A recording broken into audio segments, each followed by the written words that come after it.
You must kill me!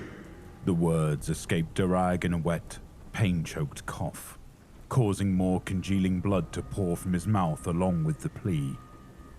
Garaz leers down at him, leaning on the shaft of his power axe in the shadow of the broken gates, while his squad brothers look on. Ah, so Angron's dogs can speak. The renegade sneers contemptuously as he regards the prone berserker. And this one can beg too. How gratifying. So, dog, did you fail to claim enough skulls for the blood god before that howitzer shell blew you in half? Did you crawl like a worm all the way to the walls hoping to slaughter a few surviving militia to make up for the lack of battlefield offerings? Behind his helmet, Durag's hideously scarred face contorts as the butcher's nails embedded in his skull sent another punitive jolt through the hyper-stimulated pain centers in his brain. He had been hit in the opening stages of the assault and been abandoned by his brother berserkers as they continued their charge towards the Imperial guns. The nails had relentlessly tortured Durag in an attempt to goad the crippled legionary into some form of violent action. Driven by pain and rage, he had slowly dragged himself one-handed across the corpse-carpeted battlefield to the breached gates of the city before trauma and blood loss had conspired to overwhelm him. Unable to kill, the World Eater's own life is now the sole offering he is capable of making to the Skull Throne. I cannot fight! The excruciation racking his flesh is so intense, Durag is reduced to speaking in guttural gasps. I am useless to your warband. Kill me, brother! Take my head! Commend my soul to KHORN! I am not your brother, dog, Garaz spits, unmoved by the legionary's plight. You and your lunatic warriors were bartered like chattel by your own captain to Lord Kurath, in exchange for armor and artificer slaves. A poor trade in the eyes of many. After all, the only thing berserkers are good for is line breaking, and even that proved too complex a challenge for you in the end. Durag tries to laugh and fails. I have slain thousands. My legion has ended entire civilizations, devoured countless worlds in the name of the Blood God. I proved myself worthy of KHORN's favor millennia before your chapter was ever founded, you pathetic, thin-blooded bastard! Garaz straightens and raises his power axe, his sallow features twisting in outrage. You long war veterans are all the same, he snarls, planting a boot upon Durag's riven chestplate. You think the rest of us should grovel and worship at your feet? Just because your legions were the first to rebel and cast off the corpse emperor's yoke. But of course. Durag sneers, grinning viciously through his torment, knowing his final, ultimate offering to the Lord of Skulls is about to be made. For the World Eaters were there at the beginning, when the Primarchs walked as gods amongst men, and the galaxy itself trembled before the might of their armies. Can Lord Kurath make such a boast? Can you? Garaz's axe falls like lightning. Durag's eager eyes are tracking the weapon's descent when a lone stormbolter roars and he cries out as the oncoming blade is shattered into a dozen silvered fragments. He is not yours to end, Garaz. Not when I traded valued men and material for his services, says Lord Kurath, as he marches from the sundered gates, flanked by his Terminator bodyguard, and followed by his personal Rhino, whose chassis is now decorated with the crucified bodies of the city's PDF commanders. Behind come the rest of the warband's armored vehicles, along with cultist troops leading hundreds of mortal captives chained together in long lines. The raid is complete, and the renegades are preparing to move on to the next city. This deranged dog is of no more use to us, Garaz says, seeking to justify his actions even as he cringes away from his master. Kurath ignores him. He stands above Durag in silent appraisal, while a gore-encrusted Astartes, clad in the desecrated armor of an apothecary, comes forward and runs a diagnostic scanner over the World Eater's ruined body. Kill me. Durag implores the man his former captain had sold him to like an unwanted weapon. My life must be KHORN's final offering. It will be, brother. Kurath promises. There is no animosity or scorn in his voice, only patient, dispassionate calculation. Your prognosis, Xander. His chances of surviving the internment process currently stand at 73%. The sooner I get him stabilized, the better the odds will be. The apothecary kneels down beside Durag, a large injector filled with a translucent fluid extruding from the narthecium mounted on his right vambrace. No! Durag begs, as sudden understanding crashes over him. No! Not internment! He reaches up to grab Zamnur's arm with his remaining hand, but all strength has left him. The nails ravage his brain once more, and he spasms wretchedly, grinding the steel pegs that serve as his teeth in exhausted agony. You possess great quantities of fortitude and willpower, Durag of the World Eaters, despite all the abuses that have been heaped upon your flesh. Kurath informs him. Be comforted, brother. KHORN's offering shall be the rivers of blood you will spill for the Warband's cause in the many centuries to come. No! Durag bellows, as Zamnur removes his helmet and inserts the needle into his neck. A chilling numbness immediately spreads throughout his body, and for the first time since their implantation, the bite of the nails is blunted. Yet Durag knows the respite will not last, and when he reawakens in the cold isolation of his dreadnought sarcophagus, the nails will still be there, waiting to punish him forever.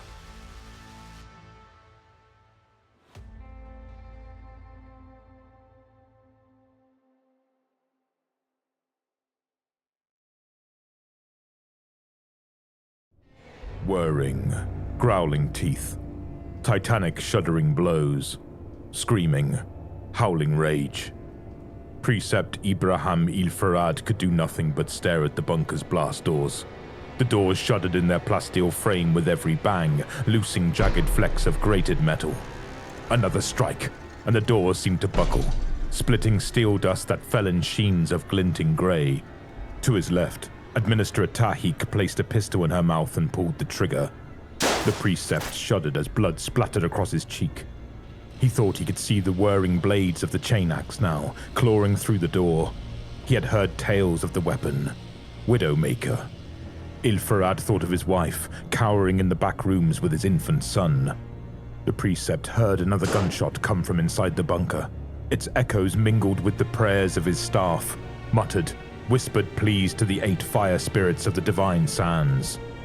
The blast door sagged for one stretched-out moment before they split in two and slammed against the floor. A giant charged through the destruction, howling as it set upon the precept and bifurcated him vertically in one immense strike of its axe. In the brief second before Il-Farad died, he reflected that the monster's howl was not what he had expected.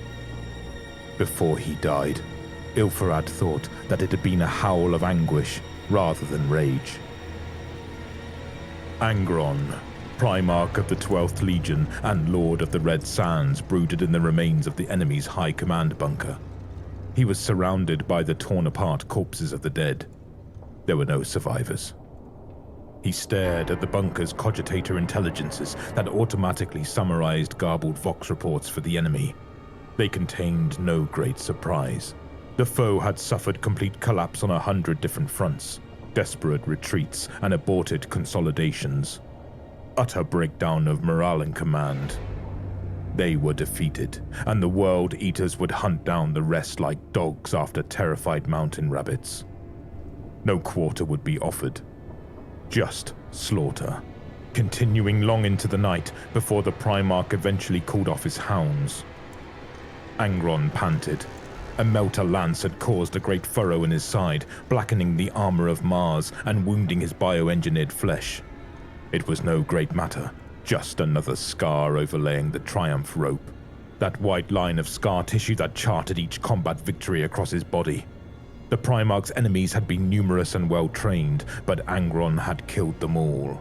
And then he had killed the High Rider who had sent brave men and women into battle from behind cogitator banks and plasteel doors. The Primarch closed his eyes. Waves of serotonin hormones flooded him with a deep, almost giddy pleasure. The butcher's nails loosening their screws for a few blessed minutes. But already the Primarch could feel it wearing off, leaving behind a miasmic nothingness. He sighed, trying to hold on to that feeling of feeling, knowing that he could do nothing to prevent its evaporation. And then, just black, treacle sludge. A sudden, mounting fatigue. A dull, grinding pain that started in his temples and twisted his nerves into contorted knots. His face, recently twisted into a furious grin, settled into an empty, flat expression. A feeling of cold rippled down his spine. His shoulders sagged. At the insistent beeping of his Vox bead, Angron answered the call. What? The enemy positions are overrun, Father. We're approaching the main civilian population centers. Shall I let loose your hounds? Angron could hear the eagerness to please in KHARN's voice. His equerry reminded him of the gladiator Matul. That same strange mix of stubborn defiance and desperate longing for approval. It had taken Matul some convincing to join Angron's rebellion. The Primarch frowned. Matul had lived until the very end. Angron remembered meeting his gaze on Deshalika Ridge. They had nodded to each other, two warriors sharing a gesture of mutual respect, the acceptance of one final battle against the High Riders of Nuceria. Father! Angron thought of the braying crowds that had watched him from the stalls above the arenas. There had been so many of them that their faces had blended together. Dusty, sand-swept faces, weak shoulders pressed together in their swaddling rags. All of them complicit in his slavery. All of them complicit in the killing and the butchery. Let them loose, KHARN. Kill them all. The Emperor has no use for fire worshippers. Will you join us? Angron paused. He could hear triumphant horns blaring through the Vox bead. Something in that noise raised the Primarch's hackles. He heard himself making a low growl, almost a whine. No. The Primarch ended the call, suddenly trembling. Angron was sure he had heard those horns before. He blinked and punched the console in front of him. The force of his blow shattered the cogitator into sparking pieces. But still he heard the same mocking, triumphant blare of horns. Something in Angron's mind snapped, and he was overwhelmed by memory. He lashed out with Widowmaker, a great swipe of blaring teeth cutting apart Onomaeus' flesh. As the old gladiator fell back, Angron grabbed at Onomaeus' head and drove his thumbs through the pulp of their eyes. The gladiator opened his mouth to scream as Angron found the soft flesh of his brain, mouth fizzing bile and blood as Angron slammed their skull again and again against the pommel of a discarded sword. The Primarch could feel floods of intense, driving pleasure blasting through his brain, an overwhelming cathartic release of undiluted rage that obliterated all the pain and despair of his mutilated mind.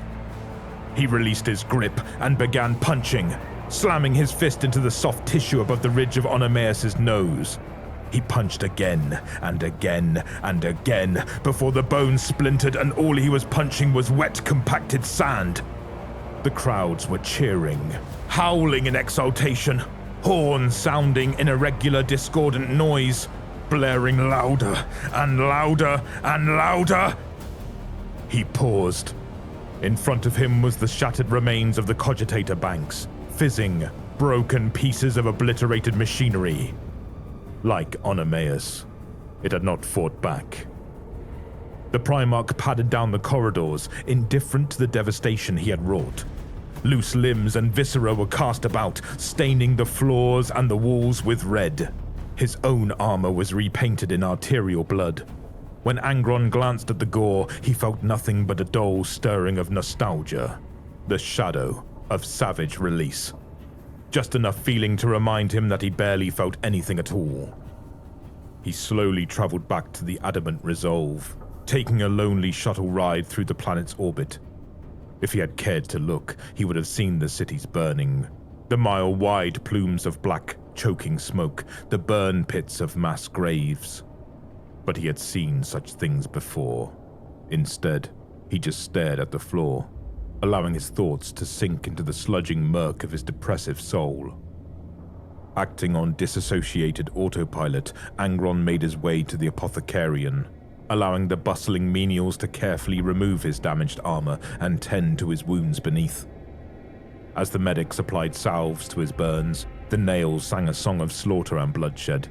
Angron imagined breaking the wrist of the one who placed gauze against his skin, throwing them through the medical gurneys, reaching for Widowmaker and killing them all, rampaging across his ship, slaying everything he found, maiming, ripping, tearing.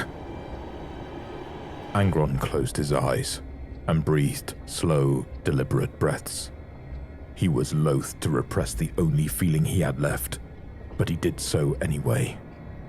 He retired to his chambers early that night, finding no enthusiasm to join the victory feasts. He knew his legion would be hurt by his absence, but he could not bring himself to care. They were not his sons, no more than the Emperor was his father. His father had been named Onomaeus, and Angron had never wanted children of his own. He sat in the darkness, listening to the steady beats of his hearts and the arrhythmic beeps of the spaceship's machinery. Minutes passed, followed by hours. As time crawled onward, Angron tried to stir up some emotion in himself. He thought of the military victory he had just won, but could find nothing to savor. No sense of satisfaction or triumph from the bloody subjugation of the planet below. He thought of his so-called sons, their desperation to please him. But he couldn't dislodge any pity or despair from his hearts. The nails had deadened him to all feeling. His world had drained of color. But there was still time. Still time to join the victory celebrations that would continue deep into the night. Still time to find some shadow of companionship or joy. Angron willed himself to stand, to act, to do something, but the motivation never came. He sat there until he felt tired, and then he lay down on his bed and closed his eyes. Like every night after a battle, Angron slept fitfully and dreamed of home.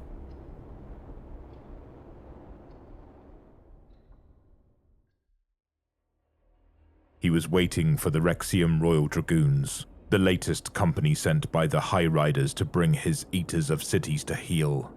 His stomach was pressed flat against the rough stone of the cliffside, jabbing his flesh as he slowed his breathing to a steady, predatory beat. Ignoring the screaming of the nails, he tested the rope that connected to his harness, pulling it taut against the belay driven into mountainous rock. He glanced to his side, grinning at his fellow gladiators. Like him, they pressed their bodies against the ground, hands itching around the hilts of swords and axes. Beneath them, a winding mountain path forced the Royal Dragoons into a narrow marching formation. Angron heard their trumpets before he saw them, preening fops in their bright blue uniform and pristine military caps. This was not the first army Angron and his gladiators had destroyed, but the enemy was still confident, as if the notion of slaves defeating them was utterly unthinkable. Angron breathed. The nails wanted him to attack, to throw himself from the cliffside and sprint towards the enemy's formation. He felt himself inch forwards, his fingers digging into the unyielding metal of his weapon's pommel. Angron! He blinked, glancing back to Hamat. The gladiator's face was a gnarled mess of tough scar tissue. His nose was permanently off-center, crooked where it had been broken too many times to count. A jutting forehead and a strong jawline gave the impression of some murderous beast, but Angron knew Hamat. They had fought together and drank together. and Angron recognized the concern in his brother's eyes. Hamat tapped at his scalp, where the butcher's nails clasped tight like a coiled metal crab. Winding spools of arcane machinery resembled clumps of hair where they spat from beneath the warrior's skull. And yet, Hamat grinned. "Don't let the bastards win, my brother." Angron nodded. He forced down the nail's influence and inched back into position. On the other side of the mountain path, an incline of loose scree and boulders hid the other half of Angron's force, clutching makeshift blades and scavenged lasguns. They crouched behind cover and held their nerve as the Royal Dragoons marched forwards. Angron could see each of them gritting their teeth, desperately holding back the butcher's nails before the enemy were in prime position. Angron knew it was only a matter of time before someone snapped, and bullets began to fly. He focused his growing anger on the Royal Dragoons. Their egg-blue finery seemed ridiculous against the backdrop of barren rock. They marched in perfect time, lasgun cradled against their shoulders. So proud. So resplendent. None of these men or women had ever fought in the bloody sands of a gladiatorial pit. None of them had ever experienced real suffering apart from the tame, sanitized exertions of boot camp. The nails pulsed in Angron's head, a small flush of serotonin mingling sweetly with adrenaline waves. The temptation had become almost unbearable. Lasfire spat down at the formation, cutting down a dozen of the Royal Dragoons as the Eaters of Cities screamed in bloody exultation. A couple gladiators abandoned their cover and launched themselves at the soldiers, but the enemy was disciplined, even in the face of ambush. When a trumpet sounded, they turned in perfect formation, and a volley of fire left the two gladiators twitching on the ground. The rest of the ambushers scrambled up the rocky slope, lasfire snapping at their heels as they ducked and weaved from boulder to boulder. "Wait," Angron growled. "Wait." Having turned to face the ambush, the Royal Dragoons now had their back to the cliffs. They began to advance up the hill, their formation staggering as soldiers slipped and tripped over loose scree. They were too confident in their numbers, too confident in their equipment. They did not see the fleeing gladiators for what they were, only one stage in an elaborate trap. Angron nodded, jumping forwards. He heard rope zip across the metal of his clip harness, abruptly tightening before his belayer provided slack. With reckless speed, he abseiled down the sheer face as if running across flat ground. His cliffside gladiators charged alongside, succumbing to the madness of the butcher's nails and roaring in vengeance and hate. Angron was screaming too. Screaming for the gladiators he had been forced to kill, screaming against the horror of his mutilation, screaming for Onomaeus. The enemy's formation was still broken across uneven terrain, sending them sliding and falling on the loose rock when they tried to turn to face the new threat. A few shots cracked past him, but Angron was upon the Royal Dragoons before they could unleash a full volley of fire. He drove his axe into the neck of the first man he reached, decapitating him in a wild swing. A mortal might have been unbalanced by such a reckless strike, but the iron sinews in Angron's arm snapped taut as he redirected his weapon. He hacked into the side of another soldier, and as they fell, he pounced forwards. He battered aside a bayonet thrust and cracked open a skull with a vertical chop. All around him, his Eaters of Cities smashed into the foe, a bloody, predatory claw ripping at a prey beast's exposed belly. The Royal Dragoons had been trained to perfection by 100 drills, but training did not prepare them for the hack and slash of close-quarter, gladiatorial combat.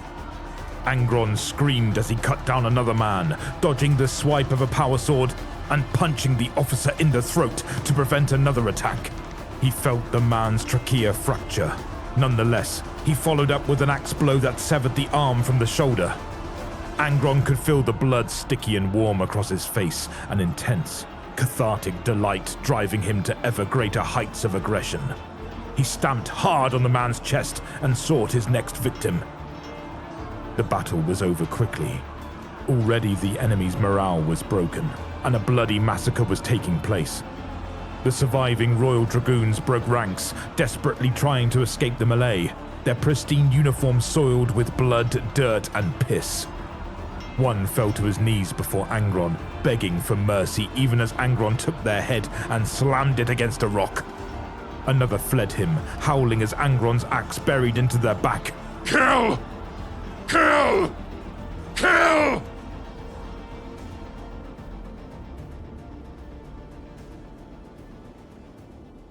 Angron sat on the edge of a gore-strewn boulder, panting for breath. He was surrounded by hundreds of corpses. His gladiators were picking through them, taking blades, guns, and ammunition for the battles to come. Angron could feel the hormones draining from his system, the dull ache of miasma reasserting itself over his mutilated mind.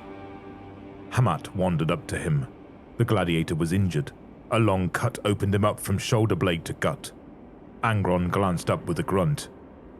You should get that seen to. Hamat shrugged. He sat beside the Primarch. I've had worse. How many did we lose? A few dozen. Maybe 40. Nothing compared to what we inflicted. They have lives and more to spare, and our supplies are low. I know, Angron. I know.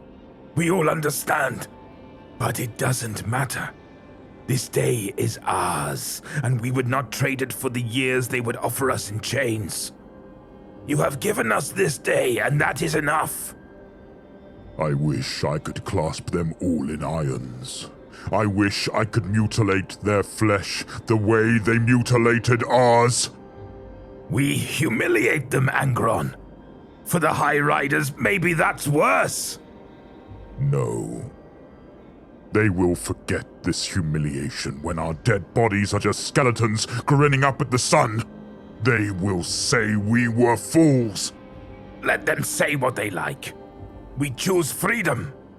Only a diseased soul can call that foolish. Hamat picked at a clump of dried blood on his leg, thinking. I once spoke to a wise man, a philosopher who visited the cells beneath the arenas of the Shea.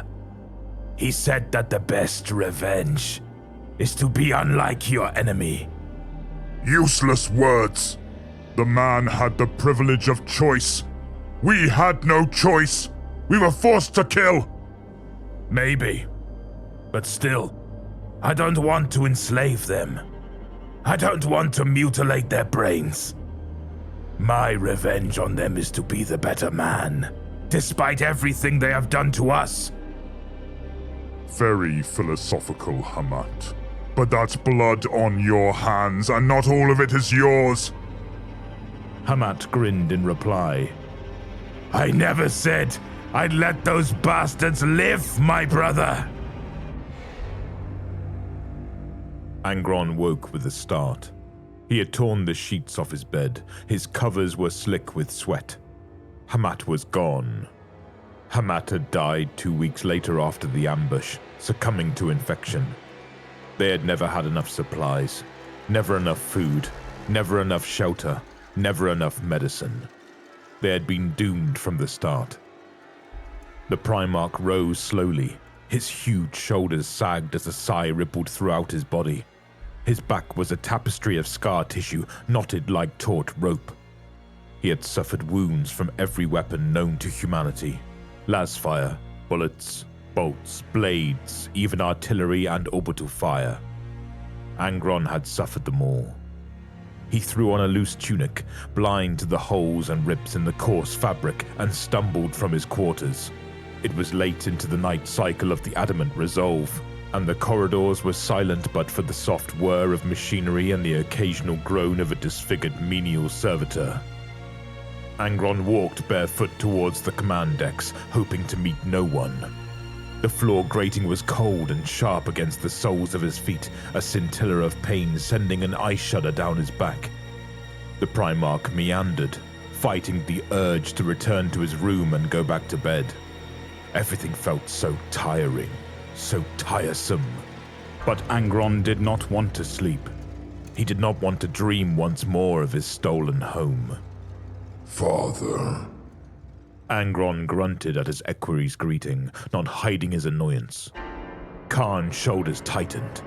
He had a broad frame, muscular and powerful, but he still seemed small before his Primarch. Spots of blood still stained the Marine's white armor, souvenirs of the recent slaughter. KHARN advanced, his stance aggressive and defiant. Angron smiled thinly. So many of his dogs would have retreated from Angron's displeasure, but not KHARN, a disobedient hound. Out of all the whelps that called themselves his children, KHARN irritated Angron least of all. You should have joined us in the slaughter, Father. It was a spectacle. I have seen butchery before, KHARN. The Primarch noted the Equerry's muscles tense, as if the Marine was about to pounce. What? KHARN wrinkled his nose into a snarl. You should have been there. You should have celebrated the victory with us. You are supposed to be our commander. Oh, the dogs pine for scraps, do they? Even now, the nails scratched at Angron's mind, urging him to kill. But Angron knew that KHARN would neither retreat nor defend himself. For that reason alone, Angron held himself back. When you named us your World Eaters, you committed yourself to lead us. What have we done but obey your commands and kill in your name? What have we done to dishonor or displease you? You displease me by your very nature, KHARN. We are made in your image. Perhaps that displeases me as well. That we are in your image. Or do you resent your own reflection? Both. I resent the Emperor's claim upon me as designer and maker, as if I am some instrument he has crafted for his own purpose. I resent my legion. These loyal dogs he has somehow bred from my seed, who have the audacity to call themselves my sons after the sterile rape of my flesh. I resent the explicitness of my purpose, the gene-forged strength of my limbs that steals the glory from my deeds and lays them at the feet of the so-called master of mankind. Who has need of masters, KHARN? Dogs and slaves. Nothing else. We are what we are. I am not his. I do not cede my destiny to the whim of some distant high rider. Out of sheer instinct, KHARN's hand shot to the axe at his side. Angron glowered, silently willing his equerry to draw his weapon and face the Primarch in combat. The nails were insistent now, flooding his mind with bursts of adrenaline, sending him to the very brink of violent rage. But KHARN's hand moved away from the hilt of his axe. You may not be his father, but we are yours.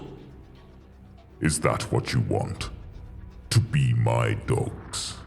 To be my slaves? Should I throw chains on you, whelp? Should I clasp you in collars? KHARN's eyes glittered. Angron wasn't sure if he was anguished or furious. Do what you will. We are not ashamed to be made in your image. We are not ashamed to be your dogs, if that's what you insist on calling us. Yes, my warhounds, my eaters of worlds. Ha! I should never have named you thus. I should never have given you the dignity of comparing you to my true brothers and sisters. We serve at your command. Yes. Yes, you serve. My true brothers fought alongside me. You fight for me. Well-bred. Well-trained. The Emperor had it right. Warhounds. Dogs. KHARN was silent, though Angron could see that the equerry was seething, barely restrained violence shimmering in the air between them. Angron slammed his fist into the wall, leaving a great indent in the plasteel. He felt his knuckles fracture, the pain letting loose another surge of wrath that he barely repressed. He glared at KHARN, but his equerry had not moved, staring at his Primarch with an expression of desperate pain and incandescent fury. The Emperor has made me a High Rider. He has given me a legion and commands me to rule them. I did not want this, KHARN. I wanted to die on Deshelika Ridge. I could have died well, a free man, but he denied me that. Once more, I am a gladiator. I am given many trinkets, but a gilded chain is still a chain. Well, if I am a High Rider, I must play the part. Isn't that what you said, KHARN? That I should not resist the nature my Emperor gave me? Very well then. I will become them. I will take back my power. I will break you and mutilate you. I will show the galaxy what you truly are. I will put you in chains, KHARN! If that is what you want. KHARN replied steadily, though Angron could hear the disappointment and anger beneath his words. So be it. Let my dogs truly be remade in my image, mutilations and all. A command, dog. You want a command? Let it be this. Task the Tech Marines to begin implementing the Butcher's Nails across the Legion. Let them study and craft devices of torture that resemble mine, and have them collar each dog that dares call himself my son. Angron studied his equerry's reaction. On KHARN's face was disgust, outrage and hurt, but there was another emotion in his eyes that disgusted the Primarch to his core.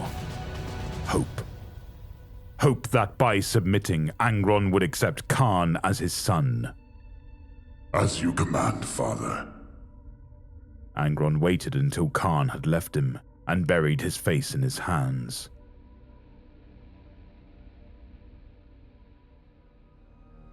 I am sorry, Hamat. I can't. I can't be powerless any longer. I can't. I can't. I can't. I can't! He willed himself to sob, to fill his eyes with grief and to collapse like a little boy upon the ground. But even now the nails were draining the emotion away. The tears would not come. The despair and loss shimmered into nothing, shadowed by a dull, aching pain that Angron would never be able to fully process and feel. The Lord of the Red Sands studied his broken hand. Already the Emperor's design was working well, the fractures in his bones closing up and healing into lump and shape. Once, Angron had thought himself tough, resilient, a quick healer. But now he knew the truth. He flinched at the sound of horns in the distance.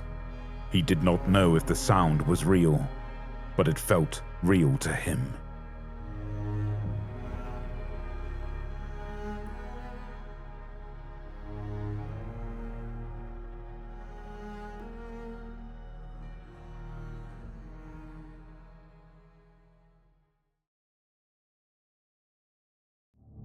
Crixus woke to the stench of blood and the sounds of screams. He stood on a battlefield, surrounded by smoking craters and the fragments of the army that had come out to meet them. Shattered tanks dotted the ground like broken teeth, and burning promethium turned the field into a scene of hell, while black smoke choked the skies. Scattered across the field like chaff after a reaping were the bodies of the dead. Men, women, it was hard to tell after what had been done to them. They'd stood before the teeth of a war machine, and it had chewed them to pieces. Crixus took it in, bemused as the mist slowly cleared from his head, and he came back to himself.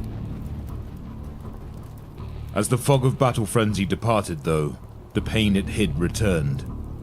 The feeling of the butcher's nails demanding to be fed.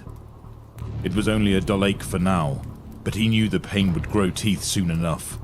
All goes as planned, a mechanized voice said from behind him. Crixus half turned. The creature that advanced from the firing line was a colossus of steel and ceramite, tarnished, nearly black from fire and smoke over the years. The Terminator warplate had never been beautiful, but now it was ugly, twisted out of true and corrupted by the fires of chaos. Thorny protrusions like horns jutted from along the helm, and dark veins ran through the connector joints, pulsing and throbbing as they fed unspeakable fluids to the thing beneath the armor. The eye lenses seemed to devour the light from the destruction all around, drinking in the suffering like a demon at a feast. Does it? Crixus asked. His throat was raw, and it hurt to speak. He was sure he'd been screaming. He usually did when the command was given, and he was turned loose with the others. It was difficult to form words through the haze in his mind, but he forced them past his lips all the same. Artius stopped his advance and turned to face Crixus.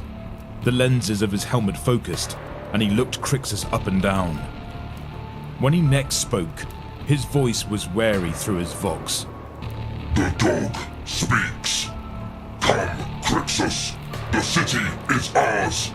All that remains is to claim it. You can add more prizes to that paltry one you carry. Crixus's urge was to fall in line behind his cousin, to let the roar of battle descend on him again, so he might return to the bloody dream. The dream that would make the pain go away for a little while longer. But what Artius said sparked something in Crixus's memory. Neurons that had long lain dormant fired.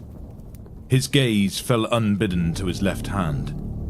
Crixus still clutched a head in his gauntleted fist. He didn't remember taking it.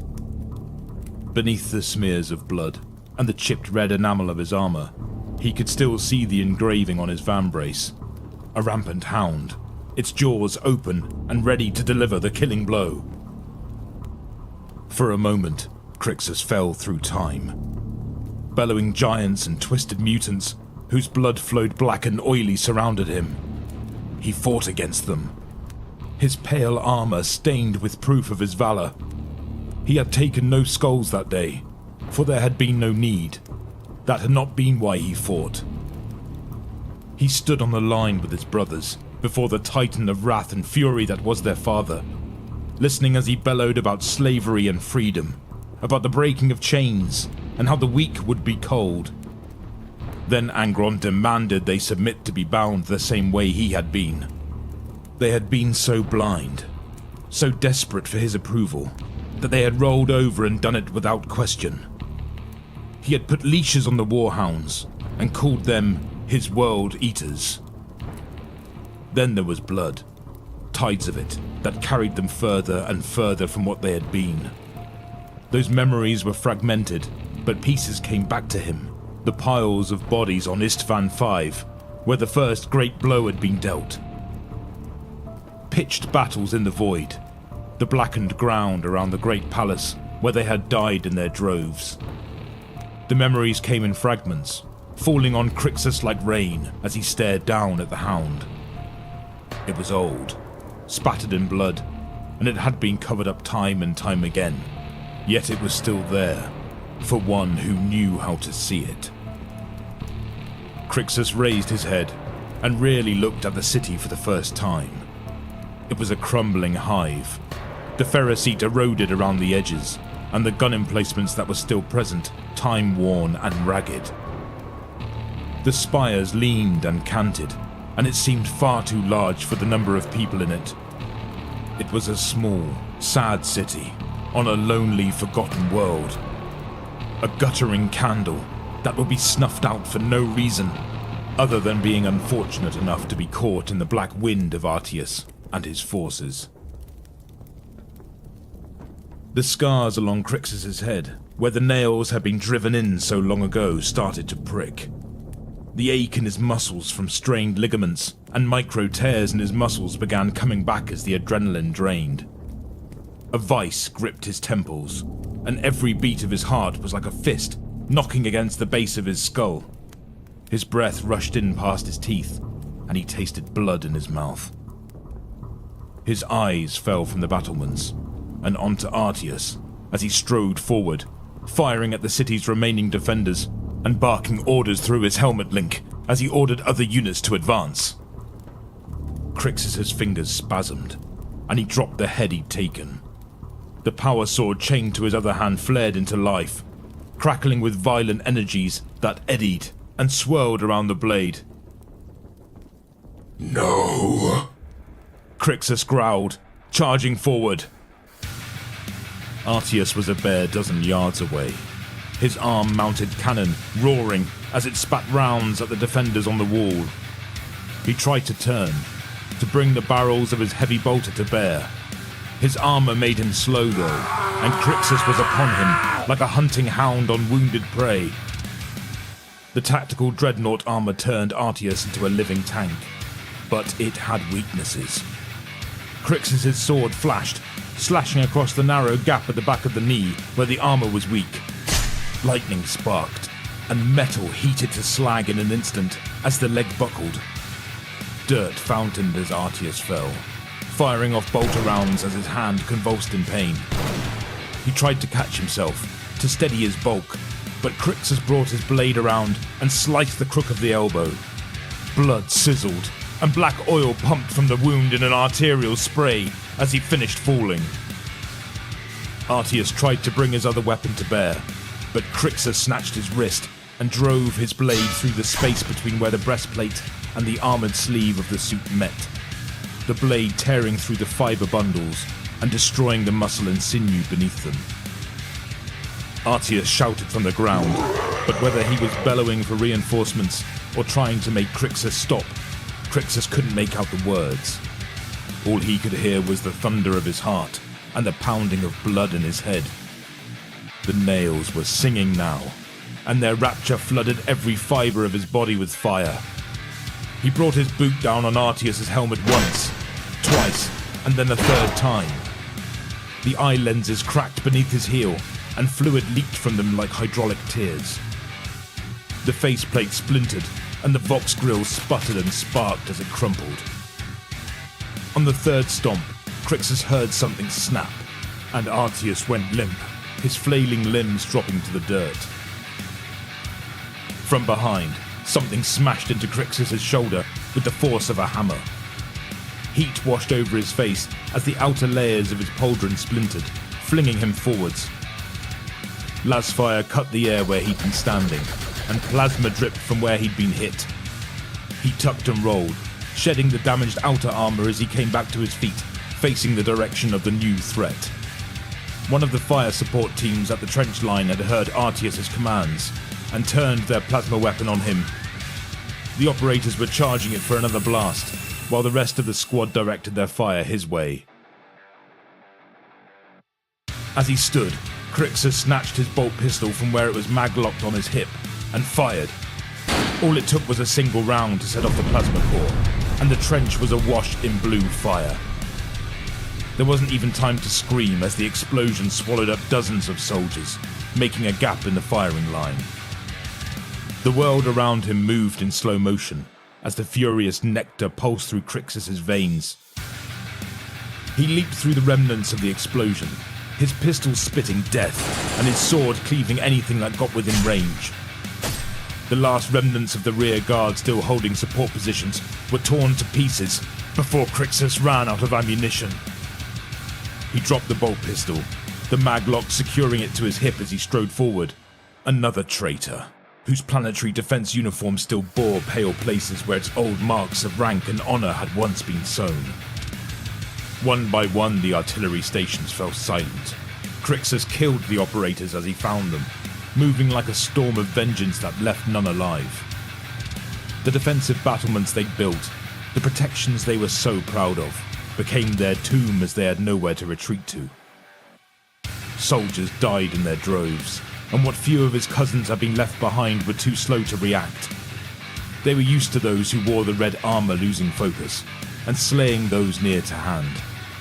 It was only when Crixus was upon them that they realized these were not random acts of destruction. This was a dismembering strike. It took him 24 minutes to cripple the line, and leave his erstwhile allies with no one watching their backs.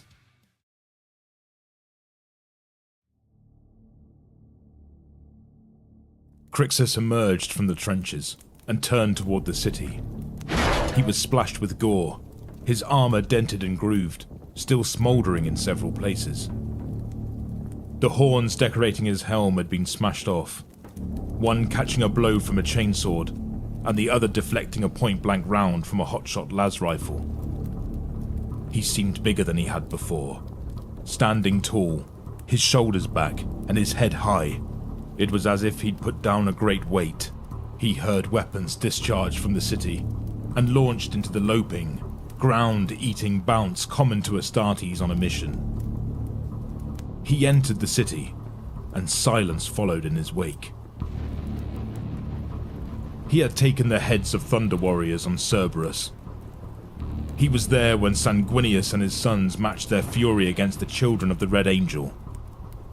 He had taken the field alongside Titans, and he had fought 1,000 times, 1,000 battles, and come out the other side. Crixus had never been a match for KHARN, even in the days before their father had returned. He would never have been able to match blades with the likes of Sigismund. But to those who stood in his way in that nameless rotting hive, he was death incarnate. He stalked the alleys and the spires, tracking panicked calls for aid through the Vox network to find where his enemies had gone to ground. Those few who hailed him were met with snarling barks of laughter. By moonrise that night, he had come for them all. He left the way he had entered, bloody footprints dogging his heels out into the blasted no-man's land. He paused there, beneath the yellow orb that looked down from the sky. Those citizens who yet remained in the city peered from windows and gaps, holding their breath as they waited to see if they would truly be spared. Crixus looked down at his right hand, and at the chain that bound him to his blade. His father had brought those chains with him from the gladiator pits on the world where he had been raised. He had carried the bonds of his own servitude, then foisted them on his sons, and called it honor. Crixus dug his fingers beneath the chains, and pulled. The links were strong and thick, but they snapped with a sound like ice cracking underfoot. The blackened metal slithered off his arm, dropping to the ground like a dead snake as Crixus walked back toward the transports. For the first time since he had received them, the nails were quiet. A soft whisper in the back of his mind, but nothing more. The two of them were now of one mind, and one purpose. Fury beat through Crixus's brain, and focused his vision to a single point, and a single purpose. One which the nails seemed only too happy to help him fulfill. The city was not the only one on the world Artius had meant to scavenge for slaves and fodder.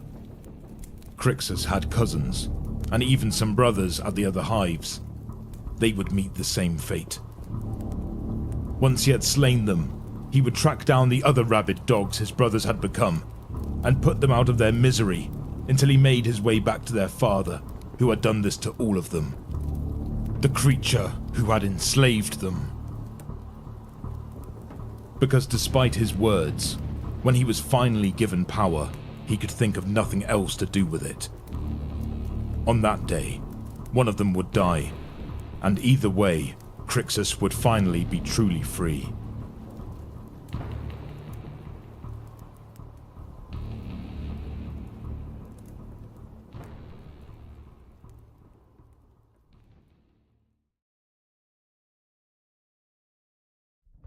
Locanthus 7 was in chaos. Fires raged out of control. Blood ran in the streets, and alarms blared from every spire, each of them bellowing conflicting commands at the citizens of the city. Lasfire crackled through the night, and bolters bellowed their explosive wrath. Nightmares in red armor roamed the streets, their battle cries nearly as loud as the roar of their weapons as they brought death and destruction. The carnage blotted out the stars, and smoke billowed to the heavens like a burnt offering to all the gods of slaughter that had ever looked down on nights filled with bloodshed. Attilas watched all of this unfold from the broken bunker that had been the headquarters of the city's defense force. Standing before a projection table, the captain of the Skullcutters warband watched a map of the city that showed every guard company, every piece of artillery, every armored unit, and every militia squad who'd activated their communications equipment as they tried to move into position. Overlaid onto the city through his helmet display, however, were the positions of his men. They were far smaller in number, but that would not be the case for long. His band had been given the task of breaking this hive to prove that they had what it took to stand among Huron Blackheart's forces. They were to destroy its defenses and conquer it. But Blackheart wanted the populace and resources ready and able to be put to use. The master of the Red Corsairs knew the reputation of Attilas and his force, but reputations were built of wind and whispers. Proof was the price of standing among his captains.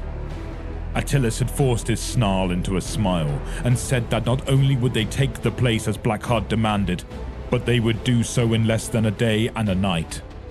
Blackheart had returned the captain's smile and said he looked forward to news of the Skullcutter's triumph. In position, sir. The sibilant voice of Naraxus whispered through the Voxlink. Attilas's lips drew back from his teeth and he felt his jaw clenched tight enough to creak. Attack! Attilas barked. He watched as dozens of blue lights vanished off the board, the city's defenders going dark in such a rapid succession that they seemed to blink out all at once. Attilas switched to a wider channel. Sky Raiders! Attack Point Theta now! Attilas closed the Vox before any of the Night Lords from the Raptor unit could confirm his orders. His breath tore in and out of his throat, and he could smell blood leaking from his nostrils. His veins were on fire, every beat of his twin hearts pumping a flood of adrenaline into his muscles that begged for release. His temples throbbed, and his skull was a maelstrom of noise and agony. The butcher's nails howled, demanding sacrifice of their own. A sharp crack sounded inside his helmet, and Attilas spat out a fragment of one of his teeth. My lord, Cybele said, her soft voice cutting through the pain in his brain. may I be of some assistance? Attilas rounded on the sorceress, the actuators in his blood-stained armor thrumming with power and the lights of his eye lenses narrowing as they focused on her. His power axe was in his hand, though he didn't remember hefting it from where it had rested against the table. Cybele merely stood there, gazing up at him. Her simple robe was smooth and clean, her skin soft and unblemished. Her shaven skull gleamed in the light of the command screens. But it was her eyes even more than the sorceress's voice that drew the World Eater's attention. They were swirls of blue tinged with streaks of deep, royal purple. It was like looking into her mind and seeing a galaxy unfold before you. A galaxy that promised a respite from pain and a reprieve from the need for blood and death. He had gotten lost in it before, and a part of him desperately wanted to again. No, Attilas said, forcing his jaw to move around the single word. He lowered his weapon with a visible effort, snorting breath out of his nose like a wounded bull. now is not the time. Cybele inclined her head slightly, acknowledging his word without breaking his gaze. He'd returned the axe to where it had rested and forced his hands to unfurl from the fists they'd become. He turned back to the table, bringing his helmet display back into focus.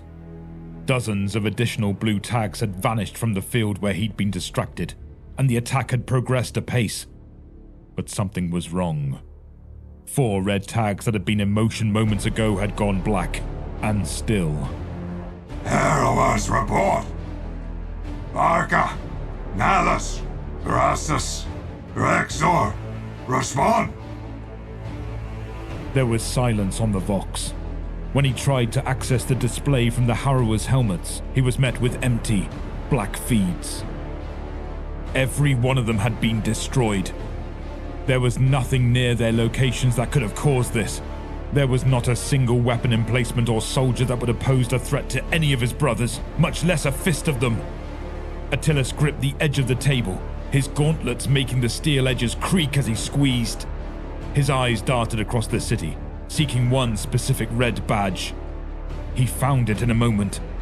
It was still, and the vitals were fluctuating wildly. Crixus, respond! Attilas yelled into the link. He accessed the link. There were no visuals, but he heard the sound of armor being rent and the crackle of a power weapon as it tore flesh and pulverized bone. Then he heard something else. Harsh, barking laughter. Crixus's vital readout stopped and the rending sound ceased. I'm right behind you, Sergeant. A voice growled into the link.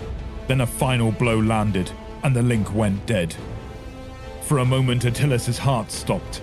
The flesh on the back of his neck tightened, and even the torture of the nails in his skull seemed remote and unimportant. Memories ran through his mind like a knotted rope, jerking and starting in brief flashes that were all sight and sound with little to no meaning. He saw heaps of corpses stacked on pyres, heard the roars of demons, and felt the shaking impact of 1,000 different dropships. The roar of heavy guns and battle cries reverberated between his ears, and he watched as world after world bent the knee to him and the other conquerors. The cascade continued until it ended at the bright lights of the Apothecarian, and he remembered the last time he had ever felt real fear as he stared down at the blood-slicked table. One of his men had clapped him on the shoulder and spoken those very words to him before he'd been remade in their father's image. Crixus, Attilas said. My lord? Cybele asked. Attilas ignored the sorceress. The adrenaline was rushing through him again, and the red mist was rising as the nails tried to take him. His eyes fell on where Crixus lay dead, and in his mind he drew a straight line from that location to the bunker in which he stood. It was no more than a few kilometers, and the sands were falling through the hourglass. He hefted his weapon again and turned from the table. My lord, what are you doing? Cybele asked, taking a step closer to him. The battle! The men! silence! An assassin comes. I will deal with him. Cybele opened her mouth as if to say something else, then closed it and retreated. The witch had the talent to reach into one's mind, but she had been at Attilas's side long enough to know when not to put her hand in the beast's cage. The captain descended the stairs to the ferrocrete deck below and into the bunker's halls. He stepped over the torn and mangled bodies of the city's guard, each step a little surer than the last, until the echoes of the past were shaken from his bones. Attilas emerged from the smashed front gates of the command center like a gladiator stepping into the arena, ready to lay waste to his foes. A flight of wide stone steps led to an open square below. A figure waited there in the gloom, lit only by the burning vehicles and flaming hab blocks. That figure wore a suit of Mark V power armor that had been scoured by battle until barely any enamel remained. The pauldrons, chestplate and knee guards bore no heraldry other than spatters of blood, and the Marine displayed no marks of faith but the signs of violence. All it took was a tilt of his head though, and Attilas knew in what remained of his soul that it was Crixus inside that warplate. The captain of the Skullcutters opened his mouth to call out to his old battle brother. Greetings and challenges all tried to rise from his throat, but they tangled on his tongue. In the end, all that came out of him was a wordless roar, the primal bellow of a beast that had been challenged. Crixus said nothing. He merely nodded and raised his power sword. Attilas rushed forward, the stairs splintering beneath his thundering boots as he pounded towards Crixus. Crixus waited, and just as Attilas' servo word, Crixus swung his blade. The sword didn't block the axe, but deflected it upward, changing its arc. Before Crixus could seize the advantage, Attilas lowered his shoulder, ramming it into Crixus' chestplate. Crixus turned the stumble into a spin, hammering his gauntleted fist into Attilas' side. Attilas' armor plating cracked, but he didn't so much as hesitate as he brought his axe down again and again. Crixus parried blow after blow, and bright surges of power lit the night. They moved faster and faster, weapons whirling in a storm of steel and crackling power fields. Every swing mere inches away from ending the other's life. Attilas was a howling storm, his axe striking with the power and unpredictability of a thunderbolt. Crixus was the raging sea, shifting and turning, never where one expected it to be. A sound carried across the battle. It was a mere whisper, nearly lost in the cacophony of the duel, but Crixus heard it, even if he wasn't aware that he heard it. As his sword slashed and struck, the world around him began to shudder like a glass about to shatter under the pressure of a high note held too long. He blinked, and he and Attilas were once more in the Ludus, surrounded by their brothers as they trained.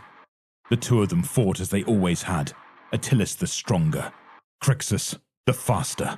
each trying to outdo the other, searching for openings. Blows came and went, whistling with deadly surety, but none landed. Crixus laughed, reveling in the thrill of movement and the precision of the drill as he danced on the edge of death, trusting the man he called brother to hold his fury at the last second before his strike could land. Crixus's blade flicked in, and he stopped before it would have run his sergeant through. Rather than ceasing, Attilas roared and chopped his axe down in a vicious backhand. Crixus managed to dodge the attack, but the blade dug a deep furrow through his pauldron.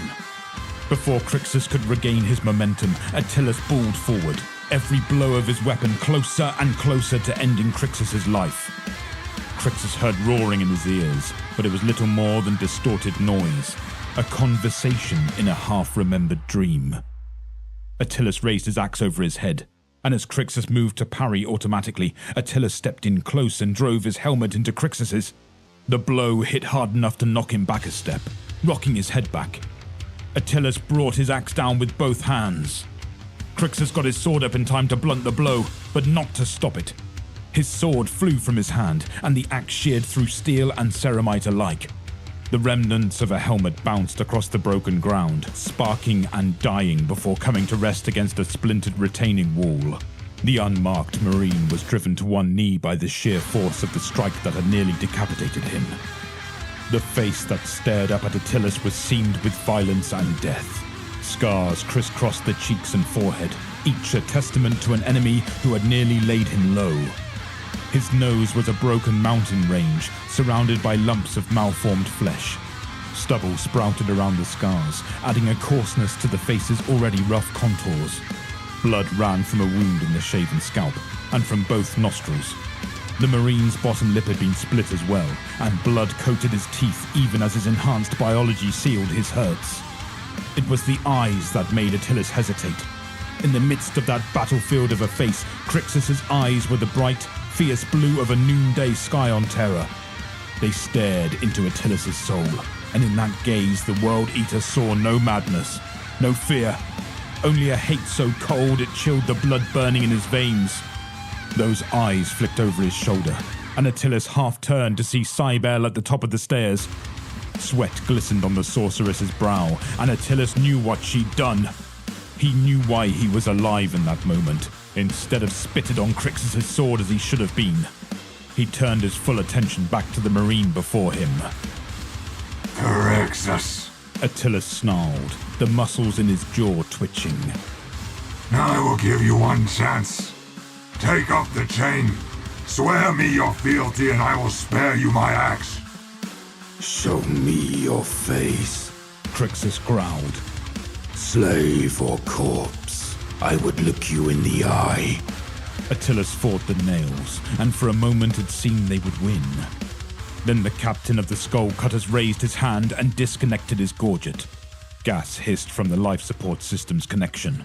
He clasped the bladed horn of his helm and pulled, sliding it off over his head. His face was both more and less than Crixus remembered. He had forgotten how dark Attilas' eyes were, but the traitor only had one left, the other replaced by a finely crafted bionic that glowed a deep, angry red. The small scar across the bridge of his nose was still there, but the rest of the nose had been cut away, leaving a hole in the middle of his face.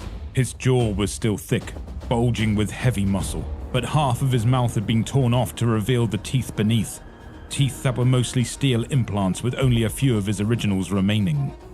His hair was still dark, a stripe of it running back down the center of his head. Attilas smiled at Crixus, and in that smile Crixus saw the man he had once followed into heresy. Crixus got to one knee and held up his right hand, his sword hand, where the scars of the chain still lingered on his armor. Your blood Attilas said, holding out his helm with one hand. and your oath. Crixus held his old sergeant's gaze as he removed the gauntlet on his right hand. Dropping the armored glove to the ground, he gripped the helmet's other horn. Blood wept from his palm, leaking down the sharpened steel like a single bright tear. Attilas nodded. For the blood god! He said, his growling voice nearly a purr. Crixus drew a deep breath. Instead of an oath of fealty, though, he flexed his throat and spat. The dark glob of phlegm caught Attilas full in the face, sizzling as soon as the potent acid made contact with his flesh. The metal of his bionic blackened, and the coatings over the lens hissed and bubbled. His skin blistered, and when he tried to blink the acid away, it merely ate deeper into his remaining eye. Even Attilas' gene-forged anatomy couldn't heal itself fast enough to stop the damage. Attilas roared, in outrage as much as in pain, and brought his axe down. Crixus was already moving. He had taken his old sergeant's measure, and he knew where the blow would fall before the swing had even begun. As the axe buried itself in the stone, Crixus pulled hard on the helmet, catching Attilas off guard as what was left of his sight went dark. As Attilas tried to catch his balance to right himself, Crixus hammered his left fist into the World Eater's broken face. The implant in the side of Attilas' head dented under the force of the blow, and his skin split open. Attilas made to stand, and Crixus grabbed the back of his head with both hands, yanking down as he rose, driving his forehead into his former battle brother's face. The flesh and bone, weakened by the acid from Crixus' Betcher's gland and the fractures of his power-armored fist, cracked with a wet, crunching sound. That would have been enough to kill most Marines, but Attilas was a World Eater. Blinded and dying, he bit, he snarled and he thrashed. He let fly his own spittle, the sizzling glob shooting past Crixus' shoulder and splattering the stones in a hissing spray.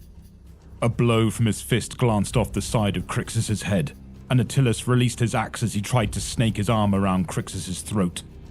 Crixus squeezed Attilas' head harder, digging his fingers into the back of his skull. The skin split, and Crixus felt the skull shift in his grip. Attilas snapped at him, trying to sink his teeth into Crixus' face. Crixus found what he sought, and squeezed. There was a snap, and a high-pitched noise he'd barely been aware of went silent. He pulled, and the butcher's nails came free with a sickening, tearing sound. Attilas seized, every nerve rebelling and screaming as his body lost all control. Crixus watched his old sergeant as his muscles flexed and clawed, trying with every fibre to cling to life. But soon enough those muscles went slack, and a last breath escaped his smashed and bloody lips. "We never needed these," Crixus growled, flinging the mess of twisted wires and torn brain matter away from him. "We should have died without them." Crixus stood, lifting Attilas' dropped axe, and brought it down on the corpse. One well-placed blow split the outer layers of his armor, a second cracked the carapace entirely. The third drove the blade in deep, destroying the World Eater's gene seed and rendering it useless. One more bloodline cut short, just as the others had been. Crixus let go of the axe, leaving it buried in the corpse, and raised his head toward the top of the stairs. The sorceress still stood there, her robe blowing in the wind. Her face was composed, but there was an acrid scent on the wind that Crixus knew well. Fear. He stood, leaving another of his brothers dead in his wake as he mounted the steps. My lord, please. Cybele said, raising her voice above the din of the embattled city. If you wish to take the warbands, I can help you. "I don't want the band," Crixus snarled. Vengeance, then? She asked. They know me. They trust me. I could lead the other Astartes to you like lambs to the slaughter. "My brothers are dead," Crixus said, drawing closer. "They were the only Astartes I came for." I can quiet the nails. Crixus had his mouth open to reply when he met her eyes. Now that he was closer to her, he saw the flashes of blue and purple that filled them. As he watched, they began to swirl, slowly at first, but then faster. They blurred together in a way that made Crixus's head swim, and for a moment he felt like he was falling. He blinked, and his head cleared. He heard a quiet that seemed to stretch on forever. His heartbeat slowed, and his breathing grew deep and regular. He was staring up at the stars. Stars that had been shrouded by the fog of war for as long as he could remember.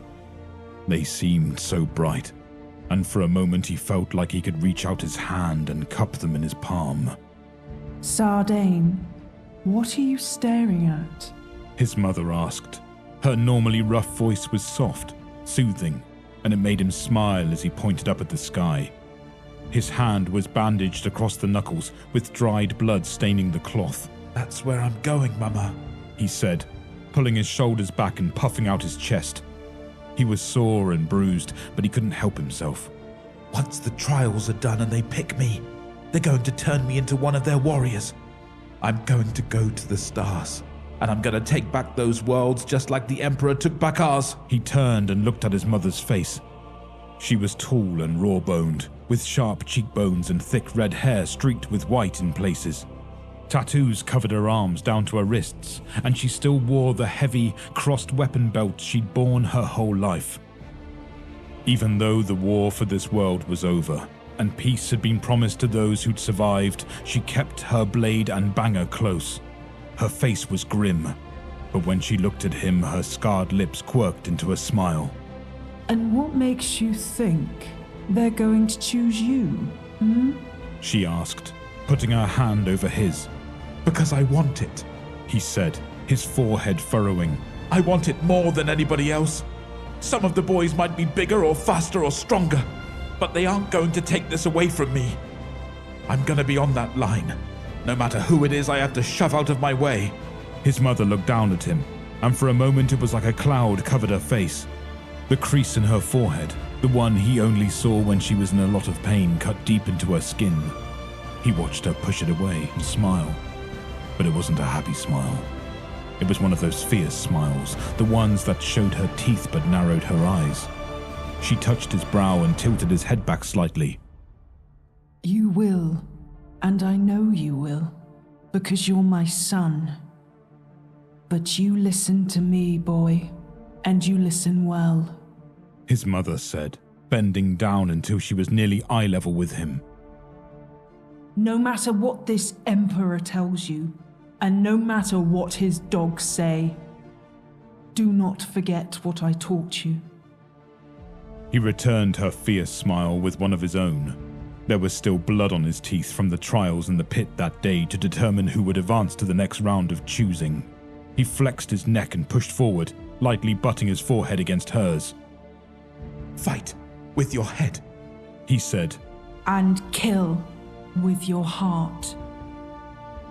He reached up and put his bandaged hand on the back of her head. She mirrored his movement, but when she did, he felt a pressure that shouldn't have been there. He felt old scars that never stopped hurting, and muscles that contracted as pain coursed through him.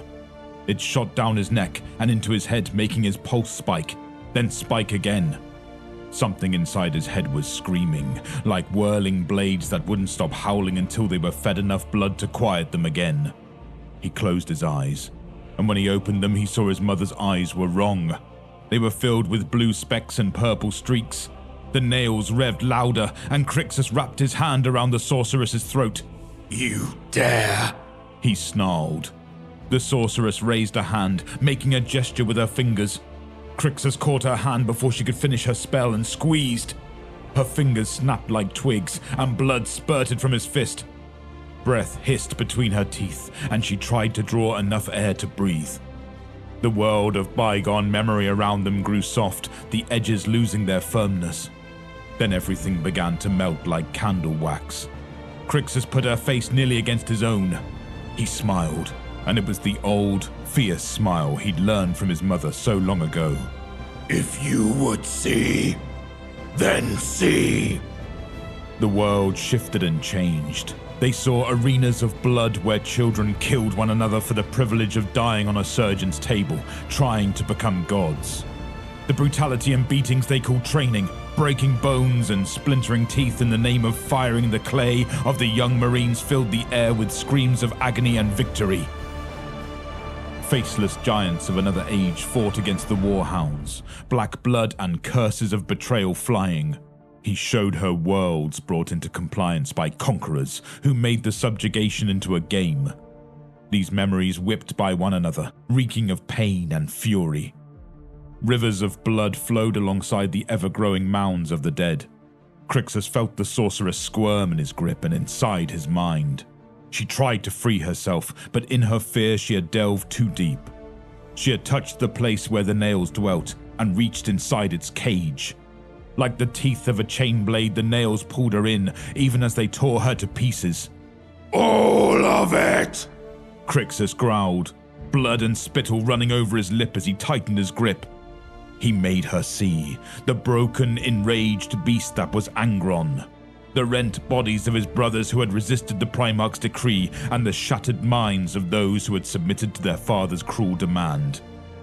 All the battles that had come before, all the blood that had been spilled, that was but a drop in the ocean of gore that came after the Red Angel walked among them.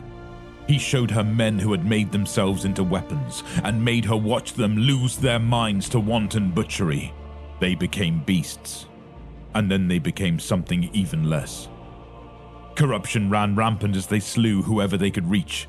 They took journeys into the foulest hells, the charnel worlds dedicated to murder and death, lit only by the burning bodies of the fallen.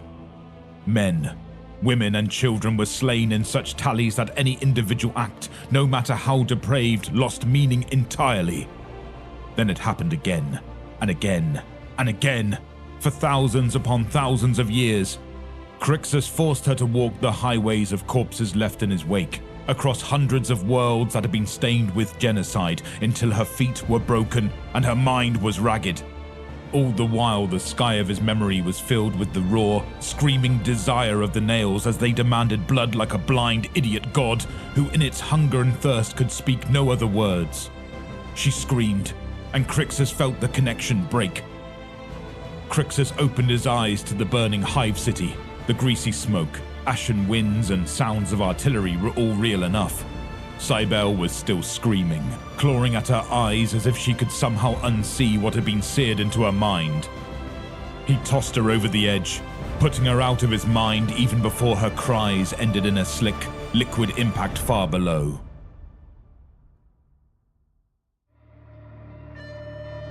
He descended the stairs in 3 rapid bounds.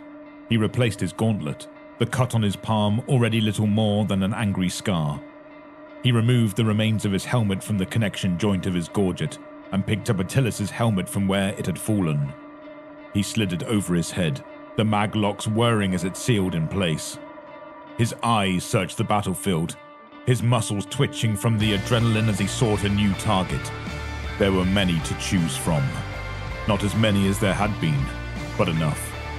Crixus smiled again, and a growl reverberated from deep in his chest.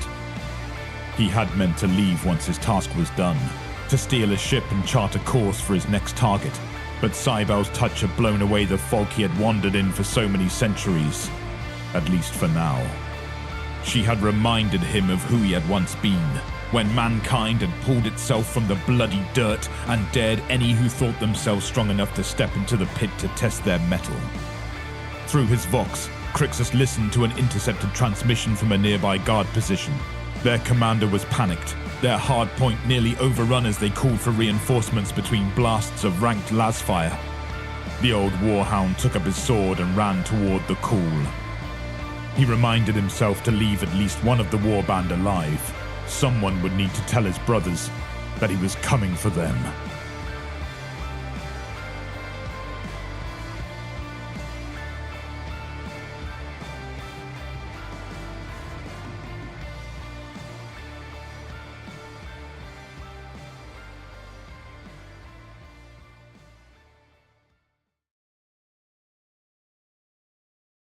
Blood for the Blood God! Bellowed KHARN the Betrayer, charging forward, through the hail of bolter fire, towards the Temple of Superlative Indulgence. The bolter shells ricocheting off his breastplate did not even slow him down. The Chaos Space Marine smiled to himself. The ancient ceramite of his armor had protected him for over 10,000 years. He felt certain it would not let him down today. All around him, warriors fell, clutching their wounds, crying in pain and fear. More souls offered up on the altar of battle to the Supreme Lord of Carnage, KHARN thought, and grinned maniacally. Surely the Blood God would be pleased this day. Ahead of him, KHARN saw one of his fellow berserkers fall, his body riddled with shells, his armor cracked and melted by plasma fire. The berserker howled with rage and frustration, knowing that he was not going to be in at the kill, that he would give KHORN no more offerings on this or any other day. In frustration, the dying warrior set his chainsaw to maximum power and took off his head with one swift stroke. His blood rose in a red fountain to slake Khorne's thirst.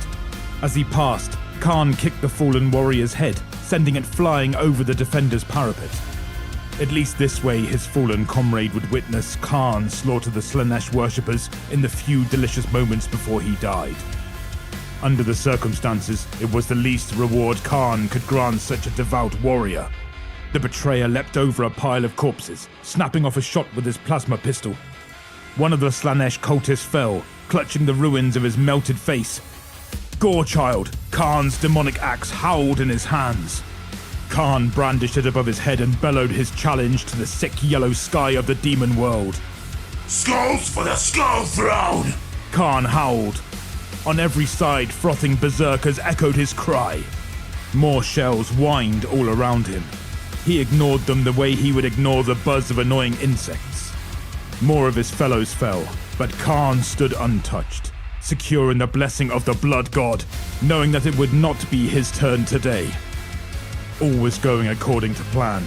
A tide of Khorne's warriors flowed across the bomb-cratered plains towards the towering redoubt of the Slaanesh worshippers.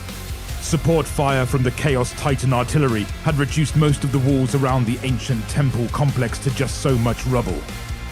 The disgusting murals painted in fluorescent colors had been reduced to atoms. The obscene minarets that crowned the towers had been blasted into well-deserved oblivion. Lewd statues lay like colossal, limbless corpses, gazing at the sky with blank marble eyes. Even as KHARN watched, missiles blazed down from the sky and smashed another section of the defensive wall to blood-covered fragments. Huge clouds of dust billowed. The ground shook. The explosions rumbled like distant thunder. Sick joy bubbled through KHARN's veins at the prospect of imminent violence. This was what he lived for. These moments of action where he could once again prove his superiority to all other warriors in the service of his exalted lord. In all his 10,000-year existence, KHARN had found no joy to touch the joy of battle. No lust greater than his lust for blood. Here on the field of mortal combat, he was more than in his element. He was at the site of his heart's desire. It was the thing that had caused him to betray his oath of allegiance to the Emperor of Mankind, his genetic destiny as a space marine, and even his old comrades in the World Eaters Legion. He had never regretted those decisions, even for an instant. The bliss of battle was reward enough to stay any doubts. He jumped the ditch before the parapet, ignoring the poisoned spikes which lined the pit bottom and promised an ecstatic death to any that fell upon them. He scrambled up the loose scree of the rock face and vaulted over the low wall, planting his boot firmly into the face of a defender as he did so. The man screamed and fell back, trying to stem the flow of blood from his broken nose. KHARN swung Gorechild and ended his whining forever. Death is upon you! KHARN roared as he dived into a massive depraved cultists. Gorechild lashed out, its teeth bit into hardened ceramite, spraying sparks in all directions. The blow passed through the target's armor, opening its victim from stomach to sternum. The wretch fell back, clutching at his ropey entrails. KHARN dispatched him with a backhand swipe and fell upon his fellows, slaying right and left, killing with every blow. Frantically, the cultist leader bellowed orders, but it was too late. KHARN was among them, and no man had ever been able to boast of facing KHARN in close combat and living. The numbers 2243, then 2244 blinked before his eyes. The ancient Gothic lettering of the digital death counter, superimposed on KHARN's field of vision, incremented quickly. KHARN was proud of this archaic device, presented by War Master Horus himself in ancient times. Its like could not be made in this degenerate age. KHARN grinned proudly as his tally of offerings for this campaign continued to rise. He still had a long way to go to match his personal best, but that was not going to stop him trying. Men screamed and howled as they died. KHARN roared with pleasure, killing everything within his reach, reveling in the crunch of bone and the spray of blood. The rest of the Khornate force took advantage of the destruction the betrayer had caused. They swarmed over the walls in a howling mass and dismembered the Slaanesh worshippers. Already demoralized by the death of their leader, Not even these fanatical worshippers of the Lord of Pleasure could stand their ground. Their morale broken, they panicked and fled. Such pathetic oafs were barely worth the killing, KHARN decided, lashing out reflexively and killing those Slaanesh worshippers who passed too close to him as they fled. 2246, 2247, 2248 went the death counter. It was time to get on with his mission. It was time to find the thing he had come here to destroy. The ancient demonic artifact known as the Heart of Desire. Attack! KHARN bellowed and charged through the gaping mouth of the leering stone head that was the entrance to the main temple building. Inside, it was quiet, as if the roar of battle could not penetrate the walls. The air stank of strange perfumes. The walls had a porous, fleshy look. The pink-tinged light was odd. It shimmered all around, coming from no discernible source.